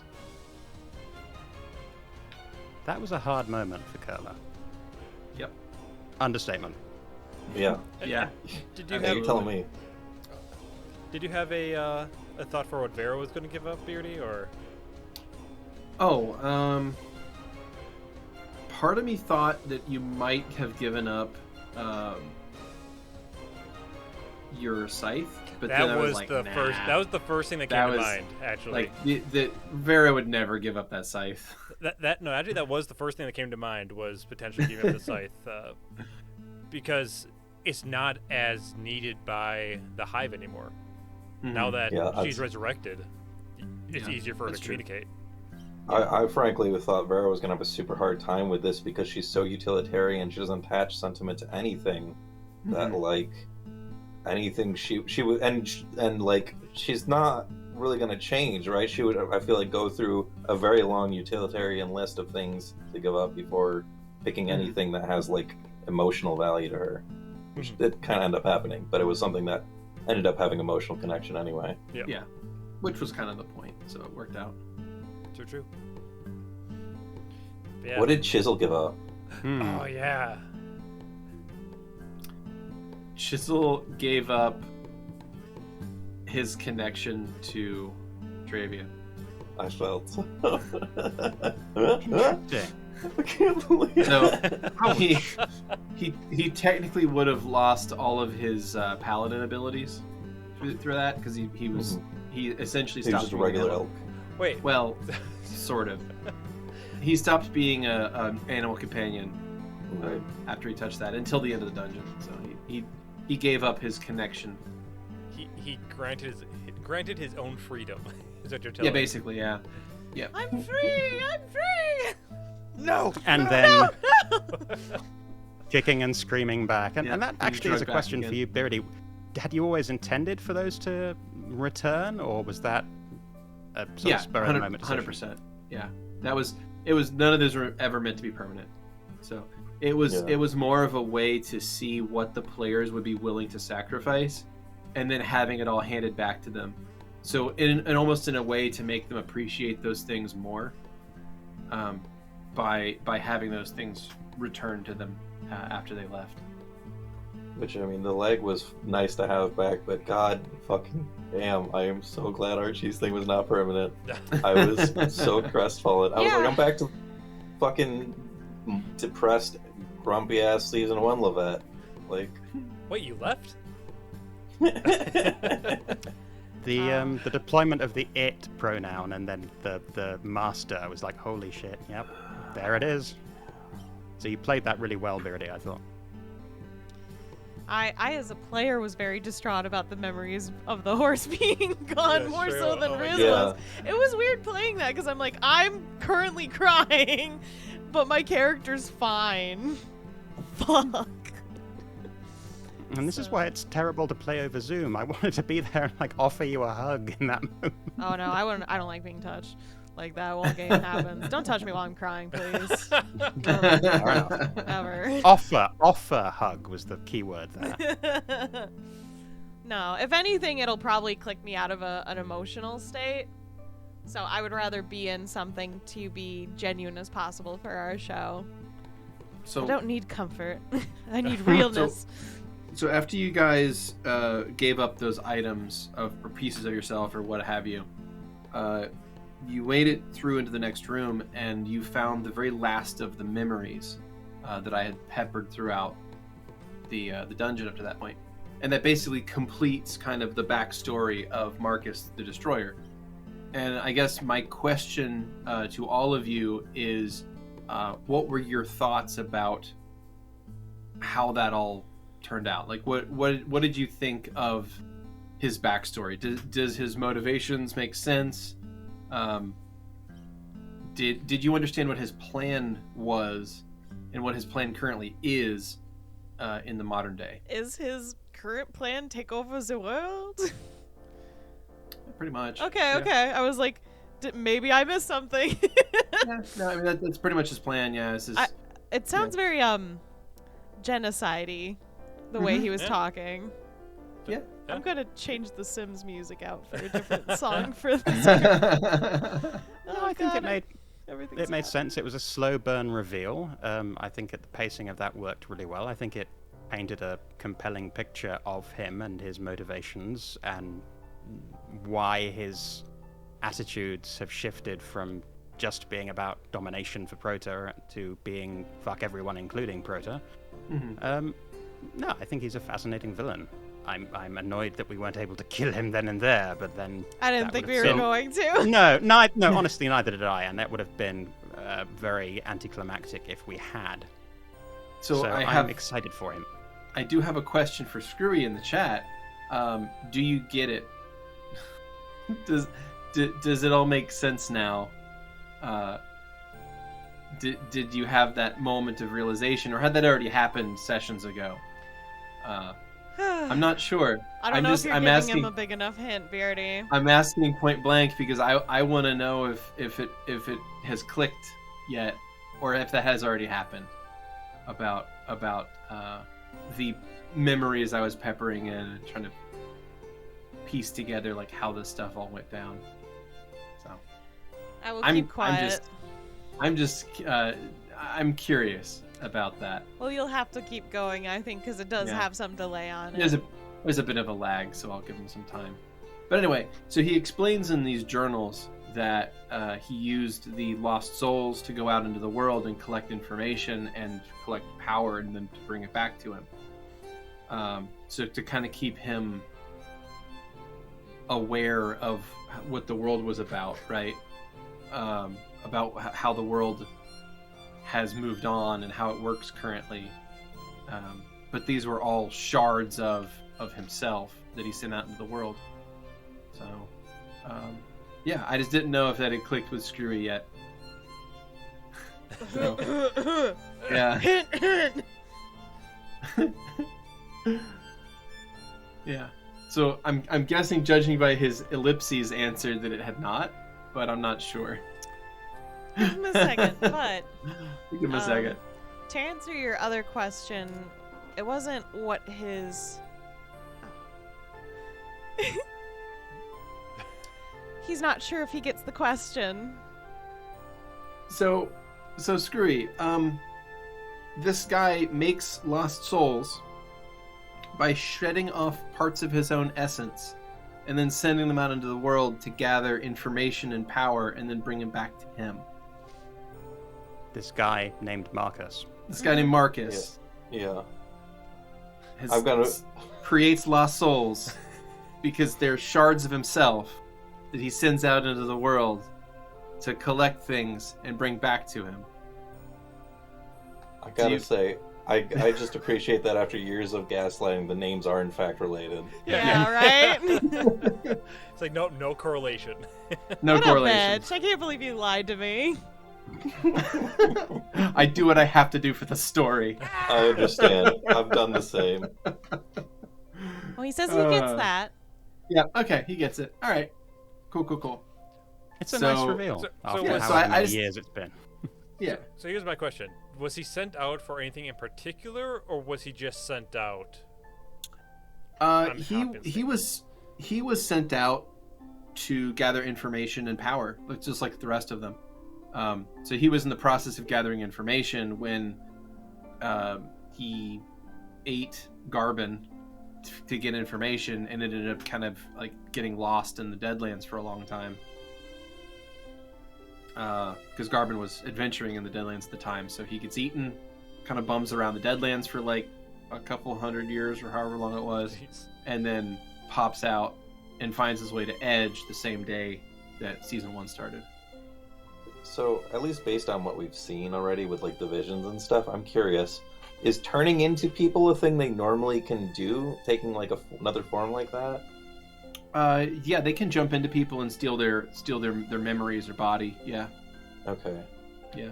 They I believe one was trying to do it to Petravian while we were having Yeah. the debacle of the ceremony going wrong. Yeah. We had to Yep. turn him into bees to stop it. That's true. Mhm. Yeah, that's right. So they get pretty nasty like that if they get the chance. So luckily, you've only fought them a couple of times. Yeah. So Skrewy says that if he had Zell lock away his powers and abilities, that would have definitely changed that arc of that character narrative for sure. Yeah, because then Marcus and Marcus would have had to actually meet and fight someday. I Maybe. think that would have been interesting. Unless Marcus with a K died in the fucking lava or something. Yeah, I mean that's true. He could have still died partway through the season from other reasons, but yeah, it would have set up for a situation where he would have had to literally face himself in a way. Yeah. And that was sort of like the intent of the character arc. That's where I wanted that character arc to go and end that in season 2. So if Marcus had survived, which was always the intention, that he was like all these characters, I intend for them to survive to the end. You to only tell their got word stories. from one of them that they weren't going to make it. Yeah. So the intent was to have his story have a climax of facing literally himself and having that. So, but yeah, it did not turn out that way, but it's okay because I think we still had a really good arc with that character. Oh yeah, what we had instead was just like something you couldn't have possibly anticipated because it was so impossibly character driven. Exactly, and that's the beauty of RPGs. Like that's Yeah, exactly. that's the true beauty of a tabletop RPG is that I can't possibly think of everything you guys are going to do. Like Yeah, so when much you're of this writing is a book, improv. but you write everything but the main characters, then you still don't know what the story is going to be. Exactly, and it kind of develops on its own, and it's sort of a beautiful collaboration, and that's why I love these kinds of games. Knowing all of that now, I will be very curious to see what happens with Marcus with a C's offspring with Ms. Talbot, and what connection the child has to Marcus with a K, if any, and how that will play out in You future. get it backwards. Child. Yeah, Did I? other way around. Other way around, yes, sorry. Yeah. Yeah, well, it was like, wait, No, child with Marcus Talbot, the Destroyer what the fucked fuck? Telly Talbot? Oh my god. Well, Oh. I mean, if it was an extension of himself. I mean, technically, then yeah, he did. Yeah, I You're right. guess That's It is a sliver of himself. Yes. that's a Bigger good than a way to sliver, make it even surely. more Ew, depressing. I flirted with a sliver of a weird dead zombie gross bitch? Yeah, pretty much. Gross. And a completely Another different- Tuesday in Adrian. It's true. And it was a dead body. Is that necrophilia? Well, I mean, you two had more than Yeah. you and Gro could ever hope to have. Wow. Apparently. Oh boy. I left the world with him, bitch. But it's fine, yeah. Wow. But I'm frightened for what I don't remember the boy's name now, so I just have to refer to him as I the think child. it was but Garbin. Yeah, it's Was it garbage. Garbin? Or no, you're the little one, yeah. It's Garbin. I'm concerned for Garbin's future. You don't need We'll to see. be. Yeah, it'll be fine. Fine. Uh, so anyway, after you guys learned about the memories and stuff, you went to the teleporter and you actually faced the man, the myth, the legend himself, Marcus the Destroyer. John Cena! And he, yeah, and you know he pops up after freezing time and kind of giving his little villain speech, which I just gotta let you guys know, I love a good villain speech, and like just writing a villain speech just makes me so happy. Like just sitting there like typing that out ahead of the game and being like, this is gonna be so much fun to say. I love our Oh, yeah. group and how we all unanimously were like, fuck you. Yeah. This is Yeah. how my dreams go normally for like nightmares where I've finally been able to like overcome them. The last bit is always me saying fuck you. It was good. It was good. I wish in that moment Curler had not still been kind of shell-shocked because I wanted to stick up my middle finger too and join in on that. Gah. Yeah. It was a just nice such moment. a good throwback to the conflict with Ish too. It was fun having the build up of just being like, I'm sorry, I've only got 2 fingers for this. Or 2 hands this time. Wonderful. Can't flip the quad bird. Well, You guys gotta find Yaculus. He'll do it for you. Oh, yeah. I'm gonna Yakuza's start a flipping good- people off with my wings. Like, yeah. fly around. But yeah, Yaculus will flip the quad bird. For, Willy nilly, Anyway. really. yeah, I mean, honestly. So, yeah, so you guys end up, he pops out, freezes time for a second, says his whole villain speech, you guys flip him the bird, and then he starts basically disassembling the seals holding him in place. And we roll initiative, and you guys start throwing out spells, and I wanted it to be clear that this is a being that is kind of beyond your power at this current point. That he's not really susceptible to the kinds of spells that you have at the moment. Or at least conventional combat tactics. Yeah, like the one that did the most, that would have done the most to him was undeath to death. To death, yeah. Like had he actually, like, this been an actual fight, that would have been an incredibly useful spell, and it rolled very, very well. But yeah, his actual like saving throws are completely absurd. Because he is meant to be kind of like the final biggest challenge, and you guys still have some room to grow before you can really fight him convincingly at this point. Because you guys are level 16, the campaign goes to 20. It's pretty clear at this point that he's going to be the final villain, the final fight. So you guys have 4 more levels to gain, some new abilities to learn, some new items to pick up, to kind of close that gap and get you to the point where you can fight this guy. So at the point where he was there, he had one objective only, and that was to realize his freedom that he's been waiting for 760 years or so, and go about his setting his plan into motion of taking over the world. So I wonder if Riz is wasn't- as old as him. Maybe Um, older. I mean, I will answer that question for No. you if you actually want to ask me Not right yet. now. Okay. I'll ask alright, it later. All right.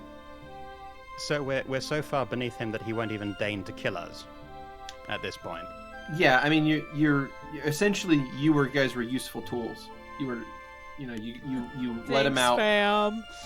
But at this point, yeah, no, he has no reason to think that you guys are even remotely capable of hurting him in any real way, because you threw your best stuff at him, including like trying to counterspell his spell to get out of there, even rolling a nat 20 on it, and it wasn't enough.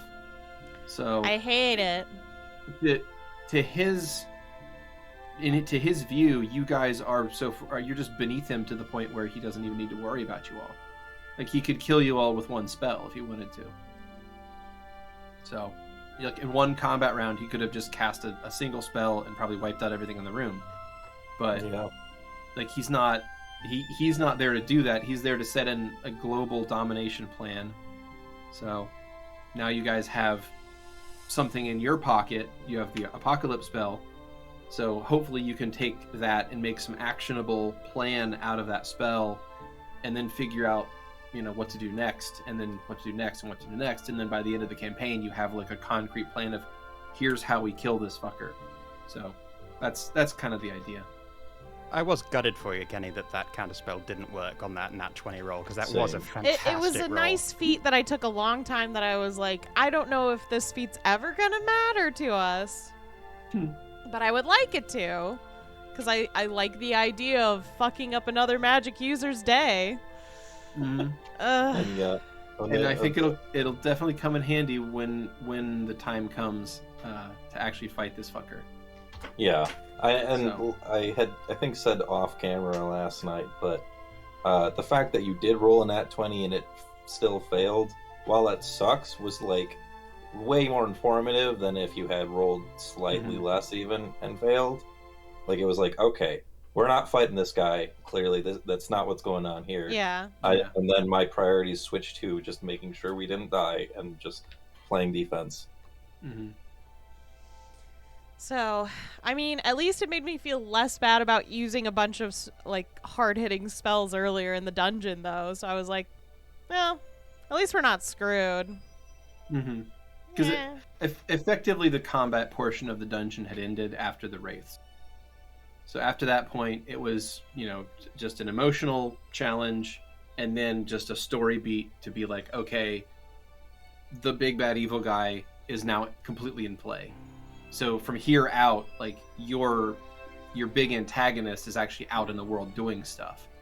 So that sort of makes things move a little bit different of a pace, because now you have this guy actively, instead of just passively being a danger to the world, he's now an active danger to the world. Yeah. So it does kind of kick up the timetable for you all a little bit. Right. But it essentially brings this campaign to, like, the final arc. So I will be very curious to see if the Deadlands expansion increases or slows as a result of him escaping, considering what we saw when we teleported out a few moments later and saw that the blight had receded a little bit or become a little bit less intense. I don't think that the Deadlands will recede. If we're lucky, the rate of change will not. There won't be a change in how much it increases, but as I understood it, the blight was that way because it was like his body emanating that necromantic magic. So once he was physically gone from the area, it just wasn't there. But he wasn't like. I think we probably made the Deadlands worse, personally. Well, it depends on where he's going. Like, is there a reason for him to go to the Deadlands itself, or the Kentau? Maybe not, but maybe the fact that he's up and active means the shards of him that are making it grow are more awake now. Well, I feel like they would redirect it to a place that he wants to take over, which I assume would be Kentau, because wasn't that his enemy at that time? Well, he said he was going to raise Proto. My thought was that if he wanted to Yeah. assemble an army quickly, he would go to the Deadlands just because the remnants of the 13th Legion are there, That's true, yeah. including any Yeah, other that's of probably- his lieutenants.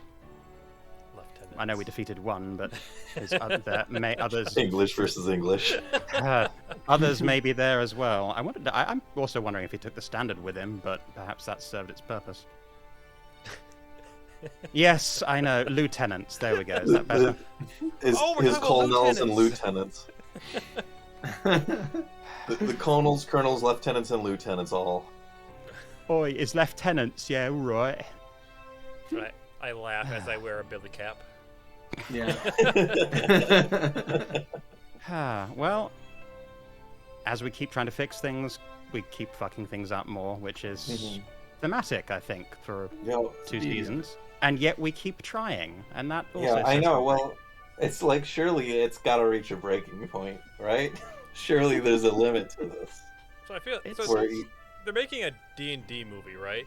Yes. Yes. Like, they better Really? fuck shit up in that. And I'm not talking about the Nah. movie. I mean, the movie's gonna be Yeah. trash. Like, no The matter movie's what. gonna be trash. I think it should be corny, straight up. It better be. I mean, Like, look, that's what makes. The third one was pretty good. I liked the third one. I even liked the second one. Yeah, the second one was pretty good too. You still haven't Yeah. shown me the first one. Now they're Not gonna worth watching. They're gonna go serious. It's gonna be garbage, I bet. The first one was serious and edgy and stupid and just bad. Just bad. Don't watch the Man. first one. Ooh, Oh, ooh! it's awful. What if they just make a remake of that one Christian comic where like the, Yeah, the girl commits suicide after her Yeah, character dies? Mazes and Fine. Monsters. Yes. It's a I far out love game. that movie. Oh, so good. Mazes and Monsters is a far out game. Well, Oh my we God. Without Darkleaf, I am nothing. we got back to the surface and decided where to go next. And Petravian asked for a bit of a side journey to try and contact his parents in Brexia. Not Brexit, Brexia. Brixia, yeah. On the coast. So basically north, not too much further west, but north of where we were. And so we embark. And there were some kind of nice character moments on the way. That's true. Yeah. The particularly nice one that I want Keni and Xeno to talk about. Oh, okay. Well, I'm gonna let Xeno have the floor first. What are you talking about? Fine, What I'll happened? explain what happened. All right, so once we had gotten on the official roads, the roads that make us go faster, because yay, Proto, Vera took the time to visit the Temple of Malefera and request the statue that was already existent in the Holy City to be moved closer to the amphitheater, if I believe. Mm-hmm. For its plaque to be changed, and if there was any money left, which I don't imagine Biff's actually going to ask for any money, that pretty much all of it would be to start and help Soul heal. I don't know if you still have the plaques. I do. You do? You Yeah, have it on you? Would you I mind got reading right it again? Here. Yeah, so it says, Soliana, godling of the lost, may your worship heal their broken vessel and grant you their boon. May it bring you to that which your heart connects. That's nice. It's very good. I was tearing up quite a bit last night. I didn't expect it to be so sweet. Yeah. Yeah. I appreciate that Vera's doing something, like a lot. But, like, Vera cares. I know, it just... Like, Soul is one of the very few people that Vera could list as, like, a friend in a meaningful way. Yeah. Because, like, especially since you did so much for the Hive, is particularly where that connection comes from. Without really asking for anything, I guess, huh? For Vera's friendship. It was. Yeah, It was. I just right want to for be the your friendship. friend. But, And I believe I also said that they're gonna add in a pair of like the angel, like the set of wings as well. But that depends on what they can afford after the zoning. yeah. Beardy, would Biff actually accept money for getting a song commissioned about Soul? Nah, if it's for Soul, that he would just do it. That's what I figured. He's a bro about that shit. Yeah. It's like, what? Soul's injured and needs a song to heal? Oh, let me just whip something up. Yeah, it's like, oh, okay, hold on. Yeah, exactly. Like, Get a sass too of like, oh, Soul needs my music to help. Oh, interesting. yeah. Okay. Of course. Nah. I'm just wondering Biff's now. always been like very straightforwardly nice to Soul. It was always Soul that was. Oh Always yeah, kinda Soul's the problem. rude toward Biff. Biff was always just like, yeah, music's awesome. Well, Now I that- mean, initially he was a show off, which Soul hated because it was like, I just started being a bard and you're cool and I'm so much better than fuck you. Yeah, exactly. And then they thought he might have been someone trying to follow them from their parents, which was also a scary thing for Soul. So they're like, I don't trust you, strange adult man. Well, also, they hung around with Kevin Sorbo, so Yeah, you can't trust them. Yeah, Can't you trust know they're not right. Yeah, no, obviously. Definitely a red flag. Yeah, for sure. So what was your reaction in that moment, Kenny? Because you mentioned that you teared up a little bit. It seemed quite powerful for you as a player. Well, yeah, it meant a lot to me because someone was taking initiative that was using their own money. They were using their own resources and power to do that, completely outside of just what is in the current scope of the game. And Soul didn't want to ask Vera for help because they care about Vera the most. They were like, I don't want to distract you from the things that are important to you, so I won't ask. So having Vera do this of her own volition means so much. And Vera's not even going to say anything. She's like, "Yep, that's just what I did." Okay. Yeah. I imagine if you ever see Soul again, they're going to give you the gentlest, biggest hug they can. No. And you'll hate it. I hate it. It's the worst. But tolerate it. Maybe. Maybe. We'll see. It might be just like pushing off and being like, I'm stronger than you, but I'm pretending to be weaker. Just be careful with the shoulder. Which shoulder? I don't shoulder? remember. But Which hand? Which another hand? one. It's this one right here. Because that's the one Soul always patted. That was actually we'd forgotten that episode 40. That was a fun moment when Vera was on death's door healing Vera. Oh, I like Pain Vera's everywhere. Vera's comment. If I'm dying, heal me.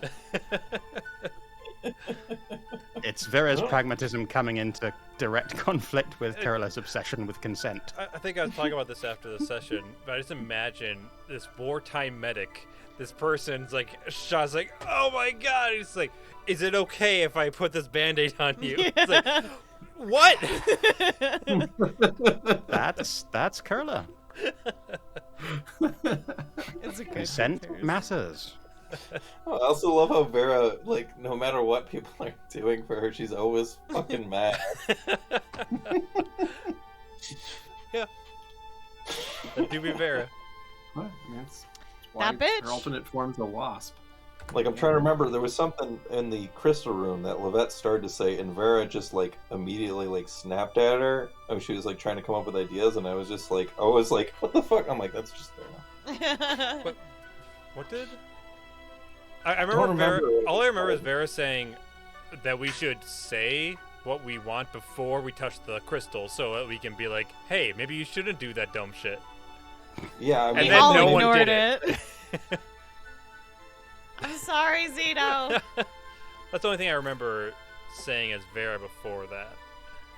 I don't remember what it was, and it might have been like something that it might not have been something Vera said, but something that like almost got said, and I was just like, I was thinking about bringing something up, and I was like, Vera's just gonna shut Lavette down.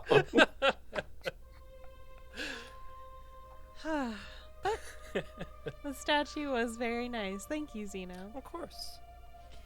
And then, also didn't think that Petra would be able to get to it in this campaign. yeah, I don't think that Petra has the space for it. He has too May many not have side been. quests. Yeah, Already. may not have been the right person to entrust with the duty. I mean, to be honest, Soul didn't think he really did anything other than exist in the party previous to them, like, leaving. Jeez. Ouch. I mean, they didn't know him that well. No, Soul didn't know Petravian well at all. That's why they don't Their- have strings most of their with him. interaction was like sass back and forth. And you saving him from prison and him being like, Cut me being some very fucking slack. mean about Give me it. the fucking slack. Growing connection. at Cut me the some end. fucking slack, soul.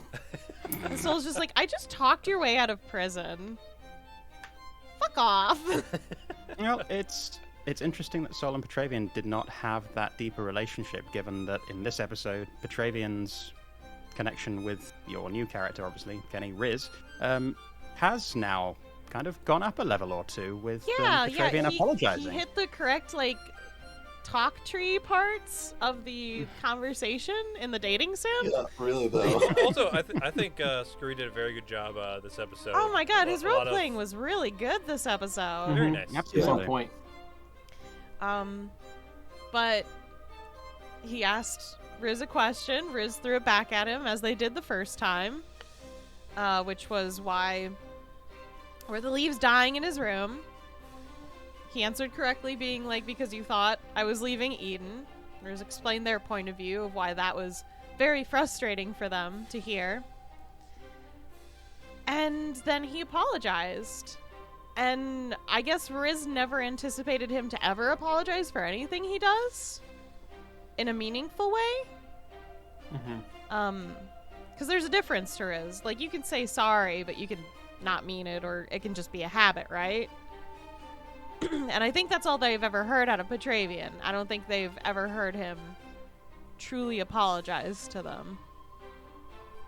So, Yeah, usually when Petravian apologizes, it's with the "I'm sorry." yeah, it's not like fully invested in that statement. There's always it's the- something It's the held dad. back. I'm sorry. It is the dad, I'm sorry, which I fucking hate. It's just a lie. And since it seemed very honest and truthful, it meant a lot to Riz. And so they put down their barriers for once and actually did something that meant a lot to them, which was give him a hug. And then they did a little itsy bitsy favor to show that they appreciated it, which was to give a little embroidery to the edge of his cloak, which was the Mellifera and Eden symbol combined. And in Riz's case, that was for them to be like, hey, I understand this is for you. And this is me accepting that completely. That he stands as Yeah. a bridge between the two deities, which Yeah. is a big deal for Riz, given their They misgivings hate about Elder Elder beings. beings. Yeah. And Yeah. then Yeah. they asked about Mellifera. Because Which is exciting. they were like, well, if your fortune is to be the bridge, let's work on that. Tell me about this part, because I already know about Eden. Kool-Aid, Kool-Aid, Kool-Aid, Kool- I already drank the honey. Not that it You did did anything already for drink the me. honey. Nah. It was an off-brand version of the honey. It was for different purposes. Oh, okay, I gotcha. I do love that sort of 40 episodes on, after Riz sort of started off the relationship by tutoring Petravian in Eden and the appropriate worship, that things have kind of come full circle and flipped a little bit, and now it will be Petravian explaining Mellifera to Riz. I like the mirroring there, the Yeah. bookending of that. I will be curious to see how Petravian explains Mellifera. Me too. Me and too. how the message is expressed and how closely it aligns with how Mellifera's. Vera might explain Mellifera. Well, let's not discount that Riz might be asking Vera some things too. Of course. Yeah. As they did allude to, they have some questions for Vera. It's more a question of I don't doubt that Riz will get the full picture.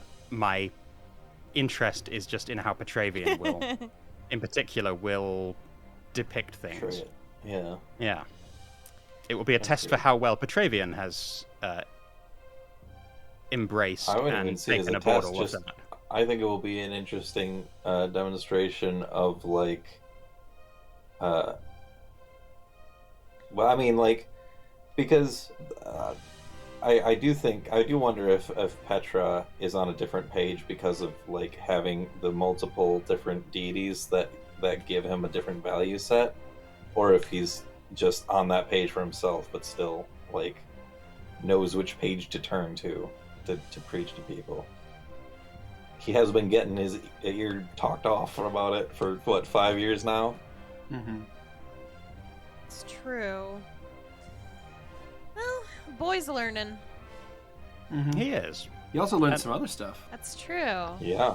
Yeah, after that lovely moment with Riz, he had a lovely moment with his deceased parents. After and we learned finally some made it to the backstory. town. Yes, Dead mom. once we made it to Brexit. Brexit. Brexit. So at first he got to talk with his dad because he only prepared one spell.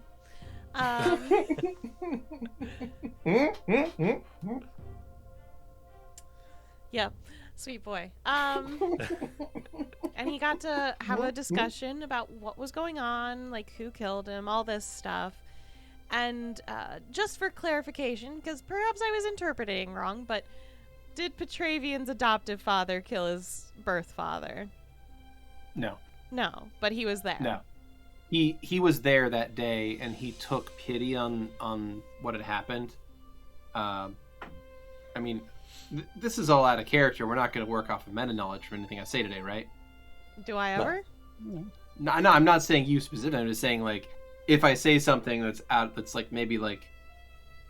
Well, if you're afraid of it, don't bother. Yeah, if it feels like it could come up again, then we'll hold off. Don't worry about it. All right, I'll keep that to myself then. Then I have that forefront, and it's fine. But he was raised. I think it was some good closure for Petravian, and of course only remembering to prepare the spell once, even though he still wants to talk to his mom. Kurla thankfully prepared for him, just in case. I was kind of stoked at how that played out, actually, because that's the first time that Kurla has ever used that spell. It's a spell that I only got for Kurla this last level up. It provided a really nice moment for Kurla and Petravian to flick a little bit more. Yeah, to be able to do something for Petravian and then be able to step back and just let him enjoy that moment and have that moment. Yeah. I think that for Kurla, at their core, is what they're about, trying to help other people because that's what fulfills them. And I think that they're figuring that out, and that was a powerful moment for them. And getting to witness, just being there to witness this, might empower them to do similarly once they get to Paliana. But just as a player, though, I was really impressed by how Skrewy played both moments. That was, I think, some really excellent roleplay, and just really lovely beats with Ghost Mom and Ghost Dad. So my final question about that whole sequence is, do you guys think you'll ever get the actual recipe to Mom's fish spaghetti? No, but Petravian didn't ask where his mom was originally from, I don't think. No, it didn't. No.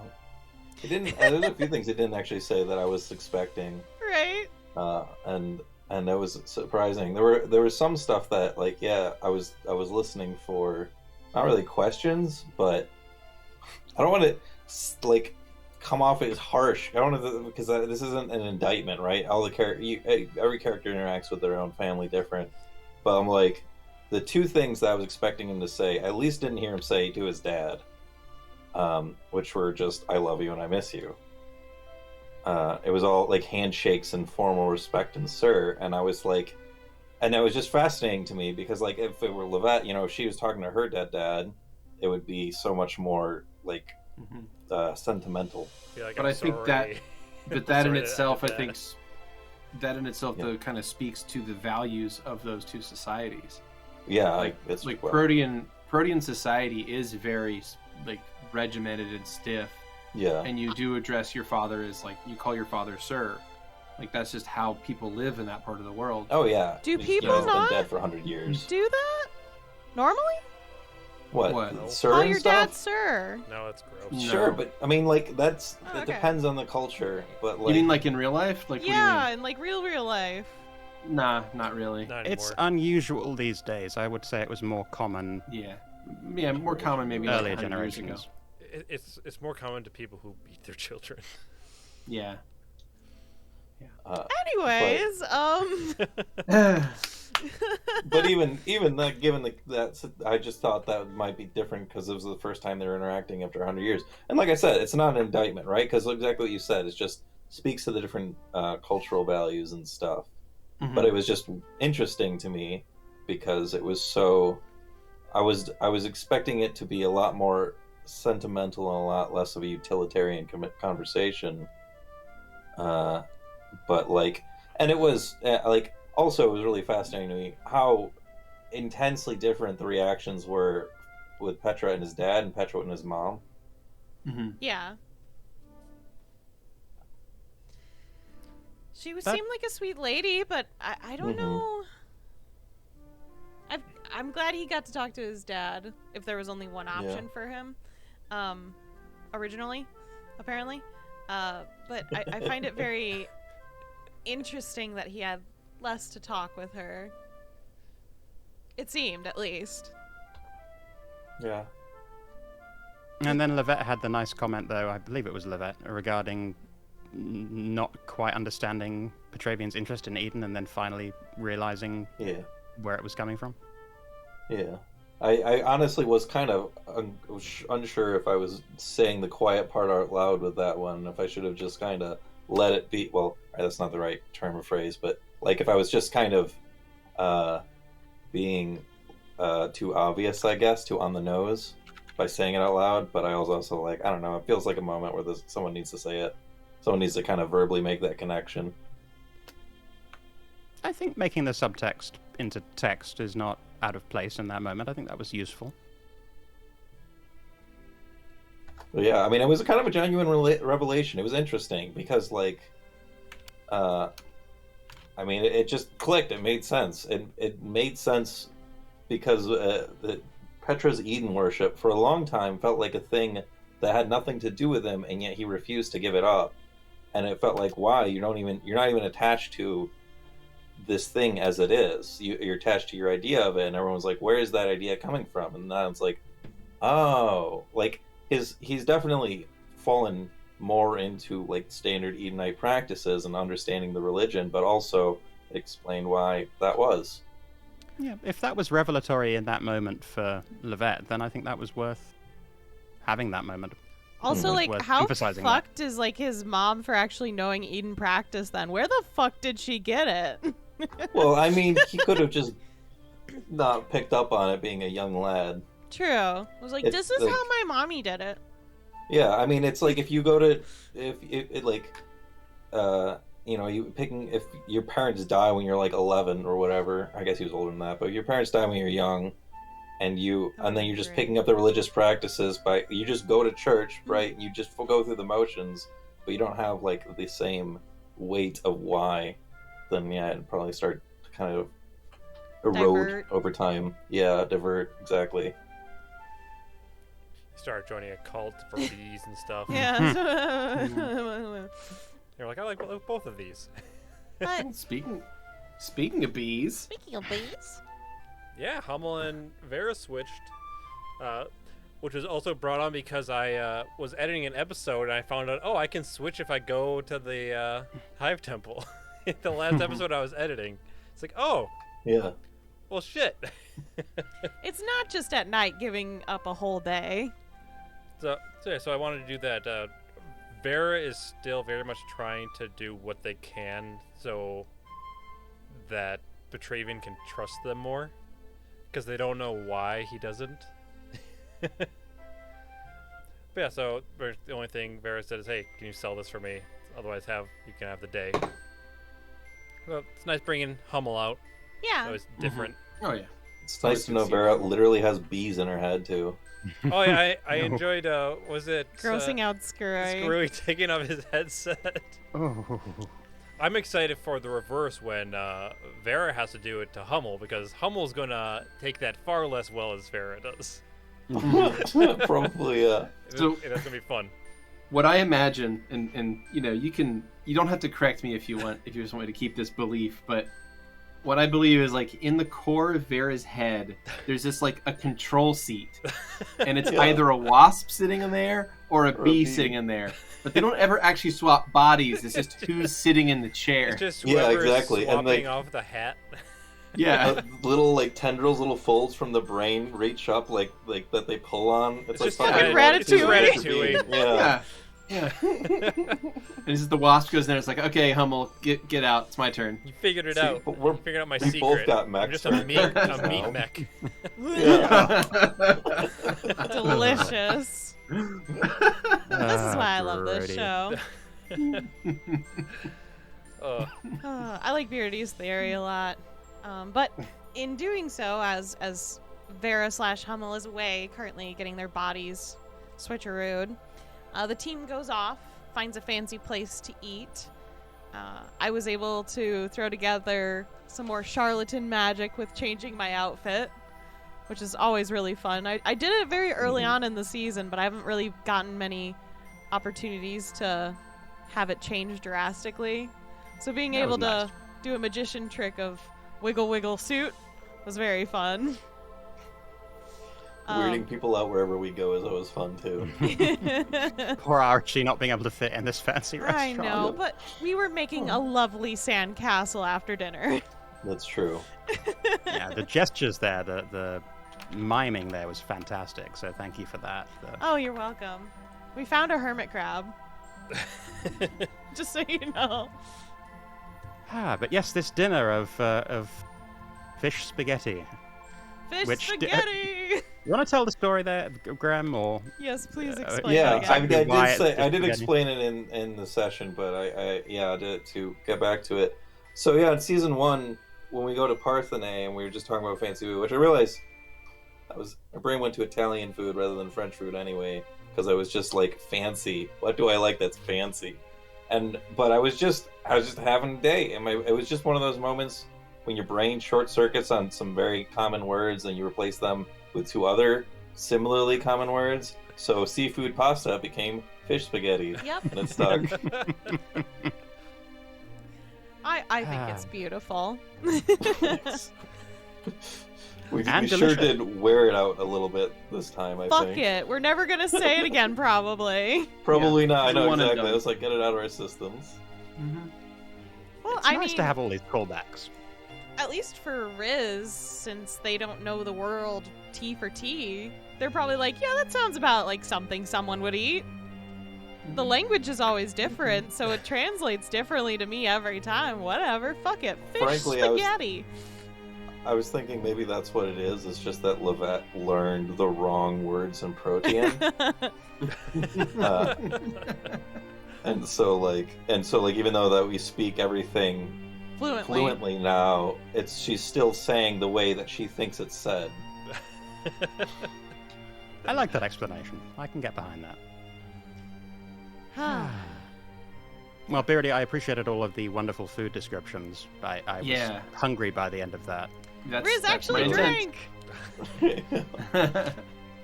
Of the That few is always my times that Riz intention. will drink this season. We hit the oh sorry. No, so when we have a in-person D&D session, we all have to make our own version of fish spaghetti and see who has the best one. Oh yeah. Okay. So who has the worst one? $20 says it's gonna Michael. be Kenny, who's the best. Is that right? Oh yeah. I'm a Okay. good cook. Period. Yeah. I'm just gonna have fried fish and then spaghetti on the side. Yeah. I'm gonna make just Mine will regular be- old tomato spaghetti on the one side, and then just a couple fish sticks I'll dunked just in it, sticking try in to at oblique go all angles. in, Hell yeah. purchase a lobster, then cook it wrong, and my spaghetti will be poisonous. There you go. I'm just gonna throw a fish into a spaghetti maker and see what happens. Oh god. And then you cook it as ground fish. This is. Oh, Grem, are you? It's horrifying. I'm fine. I'm acting it up, but that does sound Oh. horrifying. I'm so sorry. Oh. But Thank you for that horror image. I love that. You're welcome. Look forward to it. Eventually, Oh. the group started splitting up before dinner technically was even done. So Riz went off and built sandcastles with Archie. That's right. Petra and Hummel went off to sell / maybe have a date / Petravian wanted to sneak money in your pocket. Yes. Oh, yeah, I forgot about that. Down was payment for future services? Gross. Sorry. Sorry. Apologies. But Lavette and Curla stuck around with the rest of the dinner and They got gelato. got gelato for one thing to save for the refrigerator. Yeah. Another lovely callback. Which I am wondering, what did they put the Yeah, gelato I was in? wondering that too. When you said they got containers, I was just like, what like, fucking wow. styrofoam. I was like, you know what? I'm not going to question it because then they're going to go away. So, no. Well, Riz will be able to make a fun dessert one evening in the Like a Vardo little- because of this. Little clay pots.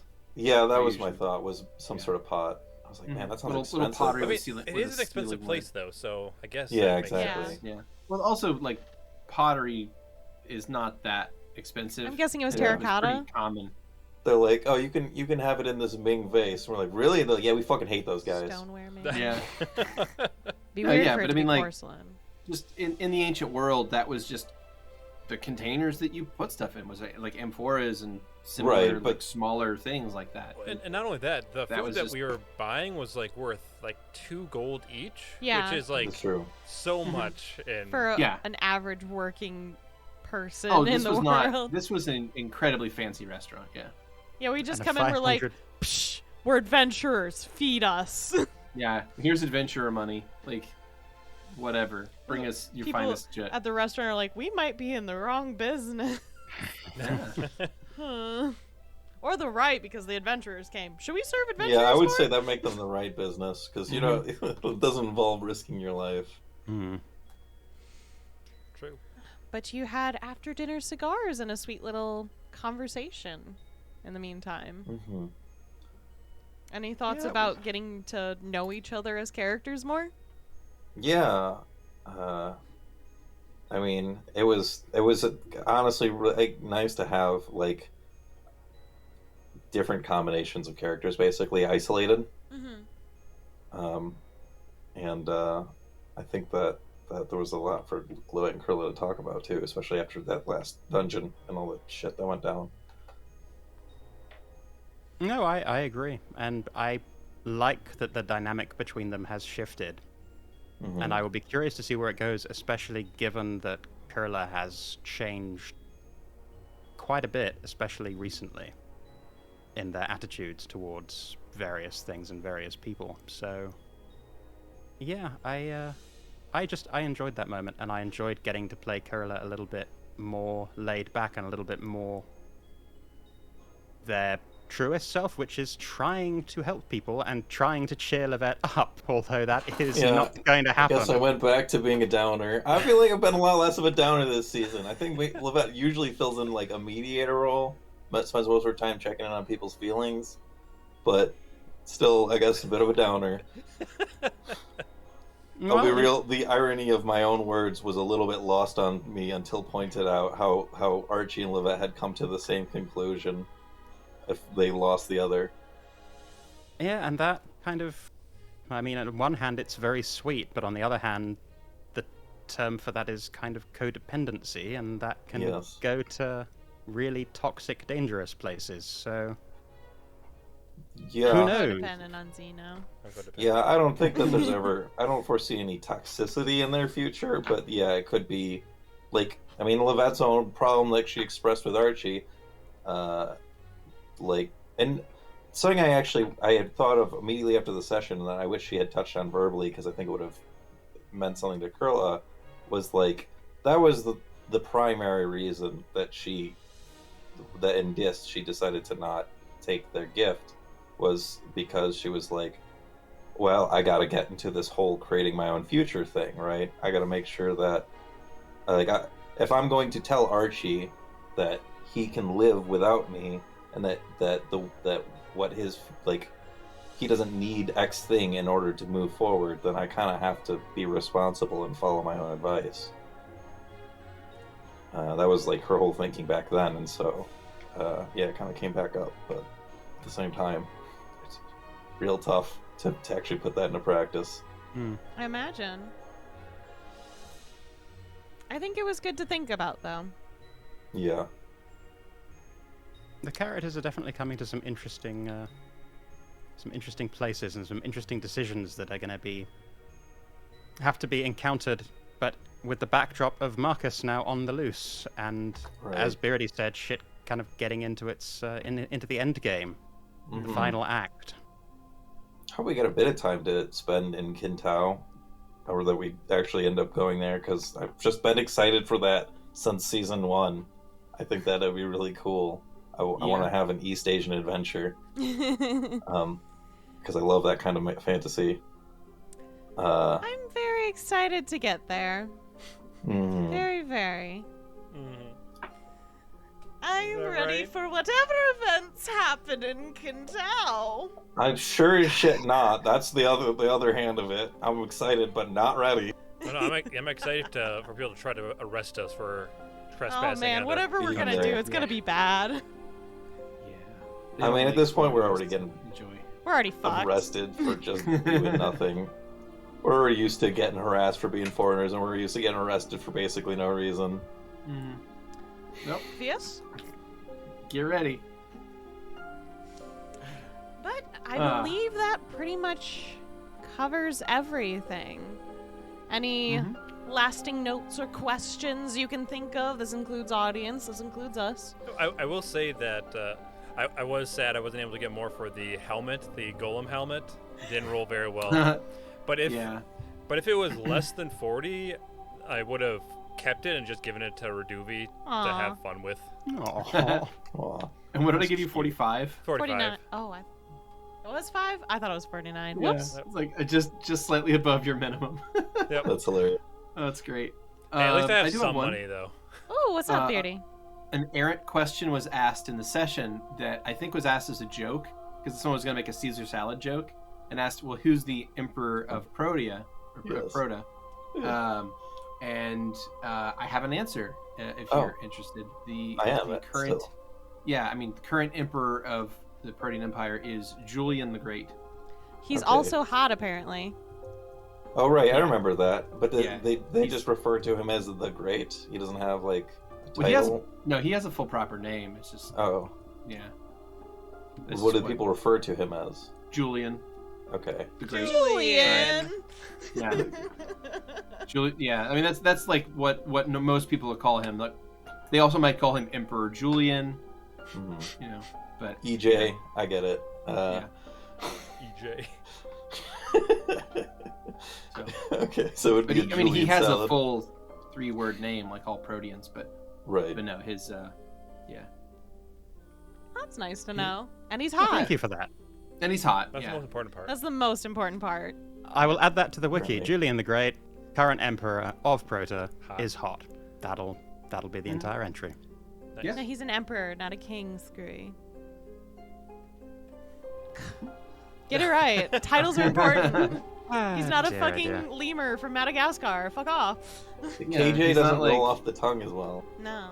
He's not like some kind of like low-level king. No, he's an emperor. He has multiple kings underneath him in his own power system.